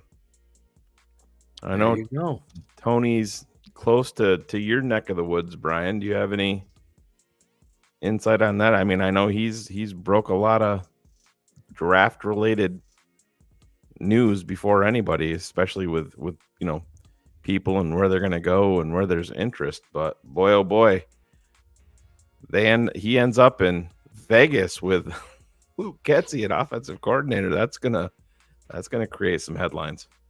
Yeah, I'd pump the brakes on that one. I would too, but it's still fun to think about. It sounds way off. I would be one shocked. I'm confident that is not. Yeah, in I just can't. Whatsoever. Doyle Collette, $25. Just want to show my love to you guys and the passion you bring week in and week out. DDP, we gotta give it to him again. Let's give me Caleb Williams or give me death. I will say it for you that night, draft night. We're gonna have to add Bryan to the panel. We just don't need you crying. Then that's gonna become a whole Jordan meme, and I have to cry. That's gonna be your new Mac Jones, baby. Mac Jones, baby. Gareth Tanswell, $13.99. Great show, guys. Some great takes from Bryan. The mental side of the games. Thank you, Gareth. Winnebago Bears. Yeah. Winnebago, bro. Fields gone. Williams all the way. Bryan, I'm very grateful for your explanation on Fields' podcast interview. There you go. $4.99. Our guy Bill Wagner's back. Thanks, guys, and Sharif for some much needed common sense. Great to have Bryan back on Keeping It 100, and we appreciate Cars joining in despite all the Justin Fields talk. Cars loves Did you it. make some statement on some? Oh, I can't wait till they trade him and we're gonna go live and Cars is gonna be in the fucking green room before we schedule the show, ready to go on that. Ready to go on that show. Day, just so we gonna be can stop ripping his talking jersey about off the wall. just setting up in a bonfire while Maisie is screaming, "Go shit in a hat" behind me, right? That's basically what's going to be happening. And we finish it up here with Wayne Bender, $10. When I watch Caleb Williams play, he reminds me of Aaron Rodgers more than Mahomes. I just hope Shane Waldron's offense will mesh well with his play style. Do you guys have any expectations for Caleb next year? My expectation is a more functional passing offense by a pretty sizable margin. And I mean, if you read a comment like that, again, the answers are in front of you. He reminds you more of Aaron Rodgers than Patrick Mahomes. Okay. Fine. Well, this is an amazing scenario. We have a quarterback that we're trying to figure out who does he play like more, Aaron Rodgers or Patrick Mahomes. Yeah. So whether it's Aaron Rodgers or it's Patrick Mahomes, give him to me. Yeah. EJ, you will be very happy because we will be having Herb Howard on. We are currently going through some defensive tackle Jalen Carter tape before we get Herb on and his generational dominant defensive tackle that fell off the face of the. No, I got to get my guy Herb some shit. No, we're gonna have him on, and we're gonna debate about it, and that's what this is about. You're not gonna win it. I'm letting him know you're not gonna win that debate because it's lunacy. I'm sorry, EJ. It's just at the point where it's just, I know Cars is tired of it, but it's just an easy layup. It's Jordan. It's that easy. I mean, I don't even want to say it that far, but you know what it is? If you want to use the Jordan comp, it's not Yeah. drafting Jordan because you have Clyde Drexler. Not a bad guy, but you can update, right? And that's that's the way to look at That's it. a great analogy. Clyde the Glide. Even I know him. Well, and imagine that in today, not to switch sports, but imagine that in today's positionless basketball. You know what I mean? Yep. And that times, listen, this is so against anything that happens for us guys. Like Bryan, you and I talked about this. In this draft, normally the Bears are drafting number 2. We're like, we were so fucking close, man. Or if We it's a were so 2-person close. team, if it's a 2-quarterback draft, we're drafted 4th, right? Yeah, Right. 100%. Or third. Third. No, Just we're like never us. third. We're like, we got to be 1 pick away from being 1 pick. Oh, What do you do? What do you do if you're Portland? You take Sam Bowie over Jordan, and then you follow it up a couple of decades later, and you take Greg Oden over Kevin Durant. You know what I mean? Got to learn from your mistakes. You gotta learn. And those people that say this, and EJ and other people, maybe EJ wasn't. I'm not gonna use any names, but you as a fan. Well, the Bears have failed so many times. What's gonna be different now? The difference is he walks through the fucking door as the best prospect you've ever had walk at that position in your building. That says a lot. The Bears could have drafted Tom Brady, could have drafted Aaron Rodgers. They passed on many a talent. This is the same team that passed on Randy Moss. He didn't make it to Walter Payton's interview with him. They passed on him because of that. They didn't see greatness. I They mean, how could you measured do it that by a past Curtis situation Enos? like that. Huh? How do you pass up Curtis Enos? Really? I mean, you just can't. Oh my God! You know, I mean, when we you talk have about to see that kind of greatness, you know what I'm saying? When they talk about like the Bears, the organization, they're going to mess it up. I mean, what they may have messed up by taking like Mitch Trubisky, for example, over Patrick Mahomes. Yes. That's the obvious one. But it's not like there's a long history. You guys can correct me if I'm wrong. Maybe I'm drawing a blank here. But there's not a long history of quarterbacks who have come through Chicago, failed here, and had such an incredible amount of success elsewhere to establish this storyline. You know, Mitch Trubisky, first round pick, failed here, is a career backup. Rex Grossman didn't really fail in Chicago, just wasn't an elite quarterback, and he went on to Washington and was the same guy he was in Chicago. Cade McNown failed, period. It wasn't just because he was just an asshole. He just was not a first round quality player. It is what it is. He's in one of those draft classes where he was inflated that way. Jay Cutler was okay in Denver, comes to Chicago, okay in Chicago, goes on to Miami, all right in Miami, wherever he ends up. It's not because Chicago broke him. Kyle Orton in Chicago was pretty good here. He goes to Denver, he's pretty good there. I mean, it's not like the Bears have this track record of Very good quarterbacks come Keep to going. fail. Jim McMahon. Well, but No, go on. Every first round pick, I had this conversation with Kaplan. I go, Dave, Jim McMahon was good, but he was always hurt. It hindered him. Right? They But won a take it even Super Bowl further. because of the defense. And that's Jim one thing that's McMahon's never heart. brought up in this debate is What? Justin Fields has missed time He's- every season. He's in the been NFL. hurt every time. We have brought this up, Shane. Come on. Me and And you have you can't assume that Justin Fields is somehow Gonna going stay to be better in somewhere other than Chicago, because this is what Chicago quarterbacks tend to do. The actual conversation should be, is Justin Fields just the next in line of quarterback prospects the Bears just missed on? He's just not that good because the guys who came before him weren't that good, and they proved that in their second and third stops too. They just weren't that good there. So the reality now is, do you trust Ryan Poles to break the That's wheel where the difference and break the cycle and get it right at quarterback? He didn't take CJ Stroud last year. Does that mean he's going to get it wrong 2 years in a row? Or do you trust him to be the guy to break the wheel, take Caleb, because Caleb, the player, is what's going to break this history? It's not that the Chicago Bears curse quarterbacks who have won Super Bowls when they left here. It's a narrative that's easy. Bears never had a 4,000-yard passer.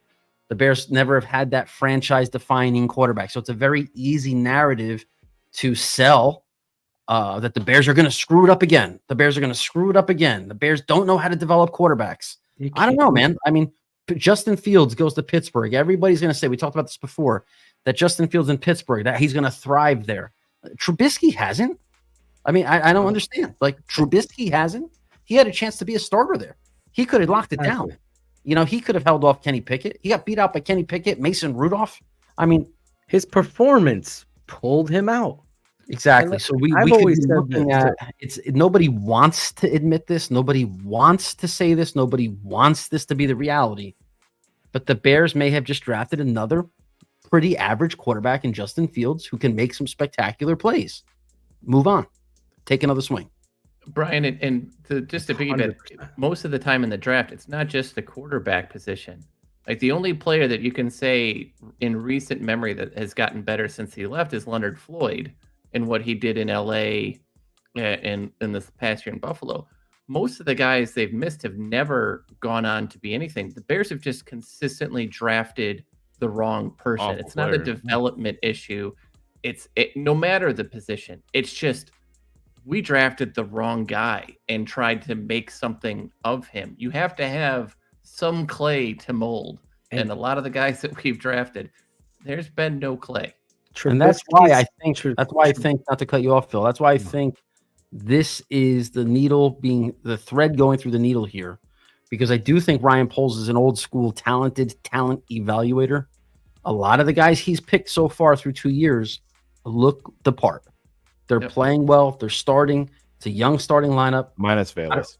He got it right with Darnell Wright last year. Tyreek Stevenson, Kyler Gordon, Jaquan Brisker.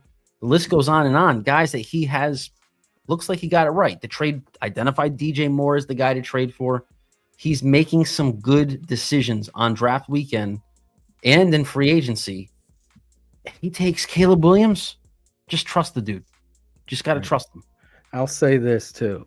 Well, two things. If you're in year 3 and you aren't the dude, it's very easy to see.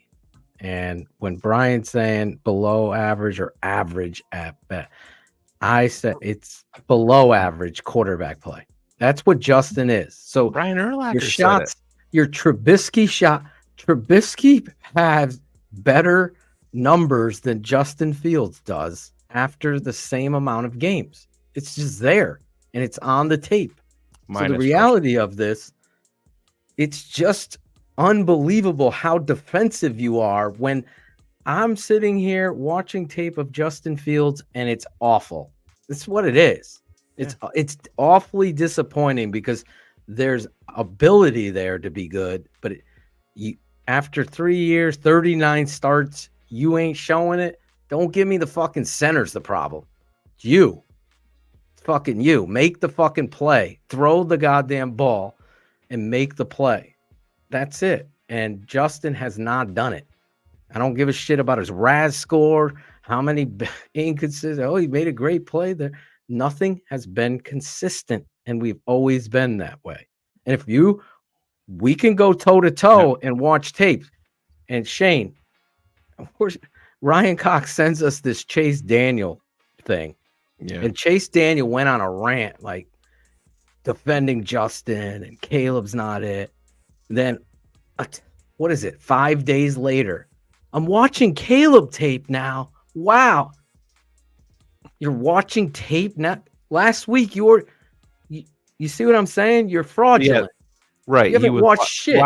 He watched Caleb tape today, and then he had a tweet later in the day saying, watching Jaden Daniels tape, he's creeping closer to Caleb for me. It's just manipulative bullshit. Right. Like, I would love anybody you can name all, you put all of them out there. Put all of them out there. Do I think Mitch Trubisky is better than Justin Fields? No. But on tape and the stats and what Mitch did here, he played better than it's undebatable. It's undebatable. Justin hasn't done it. Yeah. Brian, I know you've been awesome with your time and you gotta bounce here. I think we're getting ready to wrap up here too, but just Caleb gives us a chance to win the division. where can we find you, or anybody that doesn't know, where can they find you and what you got coming up? BearsTalk.com. That's where I do all my Bears content. I have the Bears Talk podcast. You guys, if you'd be so kind, hop on your favorite podcast provider, subscribe, rate, review. I also do a little Bears Talk live show on Thursday nights on YouTube. I'll be tweeting out info about that. I'll have you guys eventually hop on with me. I have Jeff Risden, USA Today's NFL Draft. Detroit Lions fan. NFC North old school veteran. So my goal tomorrow night is to get an NFC North rivals perspective on what is you want the Bears to have exactly. end up with that quarterback. Fuck no. It's going to be interesting to me to kind of get that from him to see exactly what the other fan bases think. Yeah. Instead of kind of get outside the Bears echo chamber, outside the Bears bubble. He's a draft guy. He's a Lions guy. So it'll be fun to get both perspectives. And on Twitter, handles there at Bryan Perez NFL at the Bears Talk. I love coming on with you guys. Tonight was a really good mental health session. And like, EJ's on here in the chat. I can go back and forth with him on Twitter sometimes. I think he's a good example of a pro Fields guy who you can have conversation with. He can get emotional on Twitter like all of us, obviously. But I do think there are plenty of good arguments to be had. But let's just keep the core values, the Bears fandom, at the front of the line and kind of work away from there. And with Justin, somebody put up that question before. Can the Bears compete in the NFC North or for the division with Caleb Williams? The Bears can compete for a Super Bowl with Caleb Williams, and that's why you take him number one. I said this last time I was on. You don't settle for good. You shoot for great. You don't settle for a division. You shoot for a Super Bowl. Justin Fields will keep you good. Justin Fields might win the NFC North. Caleb Williams will make you great. He can make you win a Super Bowl. So that's the difference. That's nobody's saying Justin Fields isn't capable of doing really good things. I don't know if he could do really great things. Caleb Williams could do really great things. That's why you go that route. You know why we need Caleb to do really great things? Because I bought this platinum blue Caleb Williams 1 of 1. There you go. Wow. It's a 1 of 1 right there, folks. There you go, man. Could be big. Going to build a house here in a couple years. There you go. So, I think to kind of put a ribbon on this for all the Justin Fields fans and Fields backers out there, it's okay to think he can be really, really good. And that's still not good enough to pass up Caleb Williams. Okay. Like nobody's hating on Justin Fields. It's just thanks. Especially not here. Let those other people manipulate truths. And to your point, like EJ, I love the dude. We're still friends. He's not one of those people that take this shit personally. The debate gets heated. Me and Shane had debates about Cole Kmet. For God's sake, heated ones weekly. Cars was getting fucking nervous. I'm sorry, I tuned out. I heard my name. What's up? Sam, again, quarterback wins are not a stat. If you want to say that they are, show me what Justin Fields' win-loss record is in the NFL. Go ahead. Exactly. But let's wrap it up there. Let's wrap it up. Couple more quicks. We got some late ones. Trues, $1.99. So if no top 3 wide receivers or Bowers at 9 trade down, it depends on what the offers are. I'm not bouncing just could have an offensive tackle there. You got to look. Right. I like Jared Verse a lot. Other people. Ryan's a Latu guy. I like Latu too. Yeah, I'm a if his health checks out. It's a loaded top 10. It's a little Mac, bro. It's a loaded top 10. If the Bears only had the number 9 pick, we'd be thrilled. So, to have that in addition to the number 1, I think you got to get a real sizable offer to move out. I think the Bears can really, really, really do wonders on offense if they just keep the 9. I always say this to Brian's point, and I always forget to say it on the air here. Those people that talk about a haul, about trading back and obtaining more picks, that works only sometimes. When you have amazing talent, you can't pass on it. It's the same thing of looking at free agency and signing that one player that's going to change the whole context of your football team, just like Montez Sweat did in a trade. And with this first round, and the math doesn't lie. You got 3 quarterbacks who are going, 3 wide receivers who are going, 2 offensive tackles who are going, and Brock Bowers. So the Bears are guaranteed 2 of those guys. So I took Brock Bowers in my mock. I took Caleb Williams, obviously number 1. I ran, sprinted, did a backflip, landed at the podium next to Tony Medlin, and we both handed in the card for Caleb. And then I came back with Brock Bowers. Do you think Brock Bowers is a luxury pick for the Bears, as it was referred? I think Bowers would be a great pick. I think Bowers is.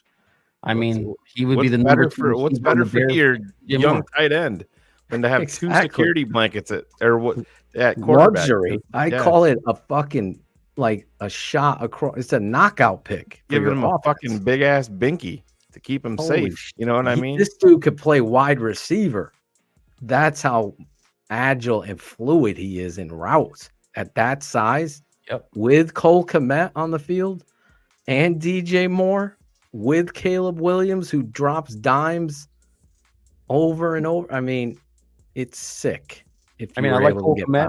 I don't know how athletic of a pass catcher he is, but when you look at guys like what Laporta did for the Lions, what George Kittle does for Brock Purdy, how Travis Kelce and his athletic receiver style, what it's meant for Patrick Mahomes, if you have that combo and a Brock Bowers becomes a George Kittle type for the Bears, and you have a quarterback who's a lot more talented than Brock Purdy throwing him the ball, it's just a great recipe.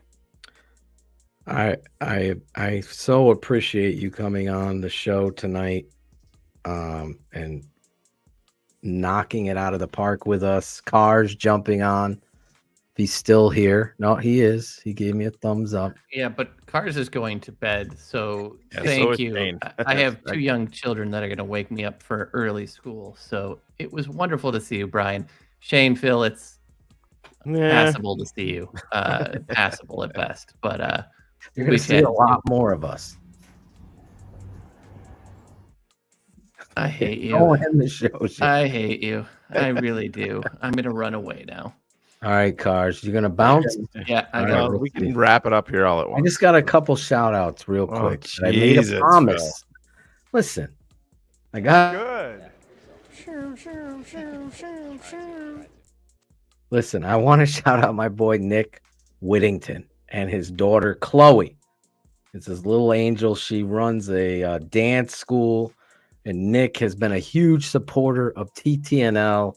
And you and me, Shane, him and his daughter are watching tonight. He got some TTNL swag. He's getting a Caleb Williams hoodie, but he's wearing a Wu-Tang Bears hoodie, which I love. I just wanted to shout him out. And Chris Schrader, Troy Kunkel, Jeremy Kiefer, Tim Kelly, Cornell Keys, and Diamond Scott. They all played basketball together, all listening live. And they're just good people. Chloe, keep dancing. Keep dancing. You'll be dancing a hell of a lot more with Caleb Williams at quarterback this year. I'll tell you that. Me and Chloe will be dancing some salsa with Robbie Marone, for God's sake. Is that it? We good? That's it. I got my shout outs in tonight. Right. See, Bryan, we only kept you 1 minute past your 10-minute window. Well, 2 more things, Shane. We got business just to say, either tomorrow night or Saturday, whatever's better for Shane. Definitely can't do Saturday. Not at all. Saturday not night. during the day. We do it Sunday. Well, it's my son's birthday Sunday, and then Oh, you know the birthday party situation. I So have to maybe pull off on tomorrow Saturday night, early. We'll talk. Yeah. All right, we'll talk. Well, we're going to break down the Caleb Williams Notre Dame versus USC game live on our Patreon. Become a patron today right there. TheTapeNeverLies.com. It's the best $7 you're going to spend. You want the truth? That's what's going to be. Then Monday night, I'll be live with Shane and my dad, maybe another guest, and big news coming into TTNL. We'll be breaking down Drake May's tape and look at him to compare the two. So that'll be Monday. If you're a patron, sign up, thetapeneverlies.com. Follow Bryan Perez, BearsTalk.com, and the great Shane Marsaw at Wasram. You are a nice person, Shane. You're not a fraud. That's right. You did send links to any challenger to come on to debate. I did. And I will continue. Anybody, any show, even if you hate us, I will open it up to debate, and we can go toe-to-toe with me and Shane. But first, we have to end this show to go toe-to-toe Yes. on another show. So this There is you where go. we say goodbye, everybody. We love you, but we out.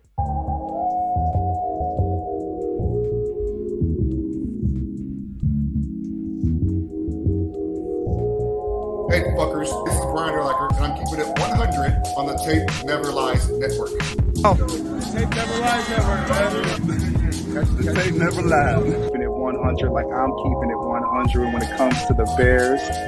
I think the tape never lies, right? The tape never lies. Never does. Not smart. Get in your hat and get the hell off the field. It's Lauren Cox from Locked On Bears, and I'm keeping it 100. You guys know the tape never lies. Hey, this is David Kaplan. Listen to me. You want to learn football? Listen to my guys, Phil and Shane. Keeping it 100, the Tape Never Lies Network. Courtney Cronin, beat reporter covering the Chicago Bears for ESPN and ESPN.com. And I am keeping it 100 on the Tape Never Lies. I'm Raymond Harris, the Quiet Storm, a.k.a. Ultraback, and I'm keeping it 100 on the Tape Never Lies Network. Home of the greatest Chicago Bears fans on earth.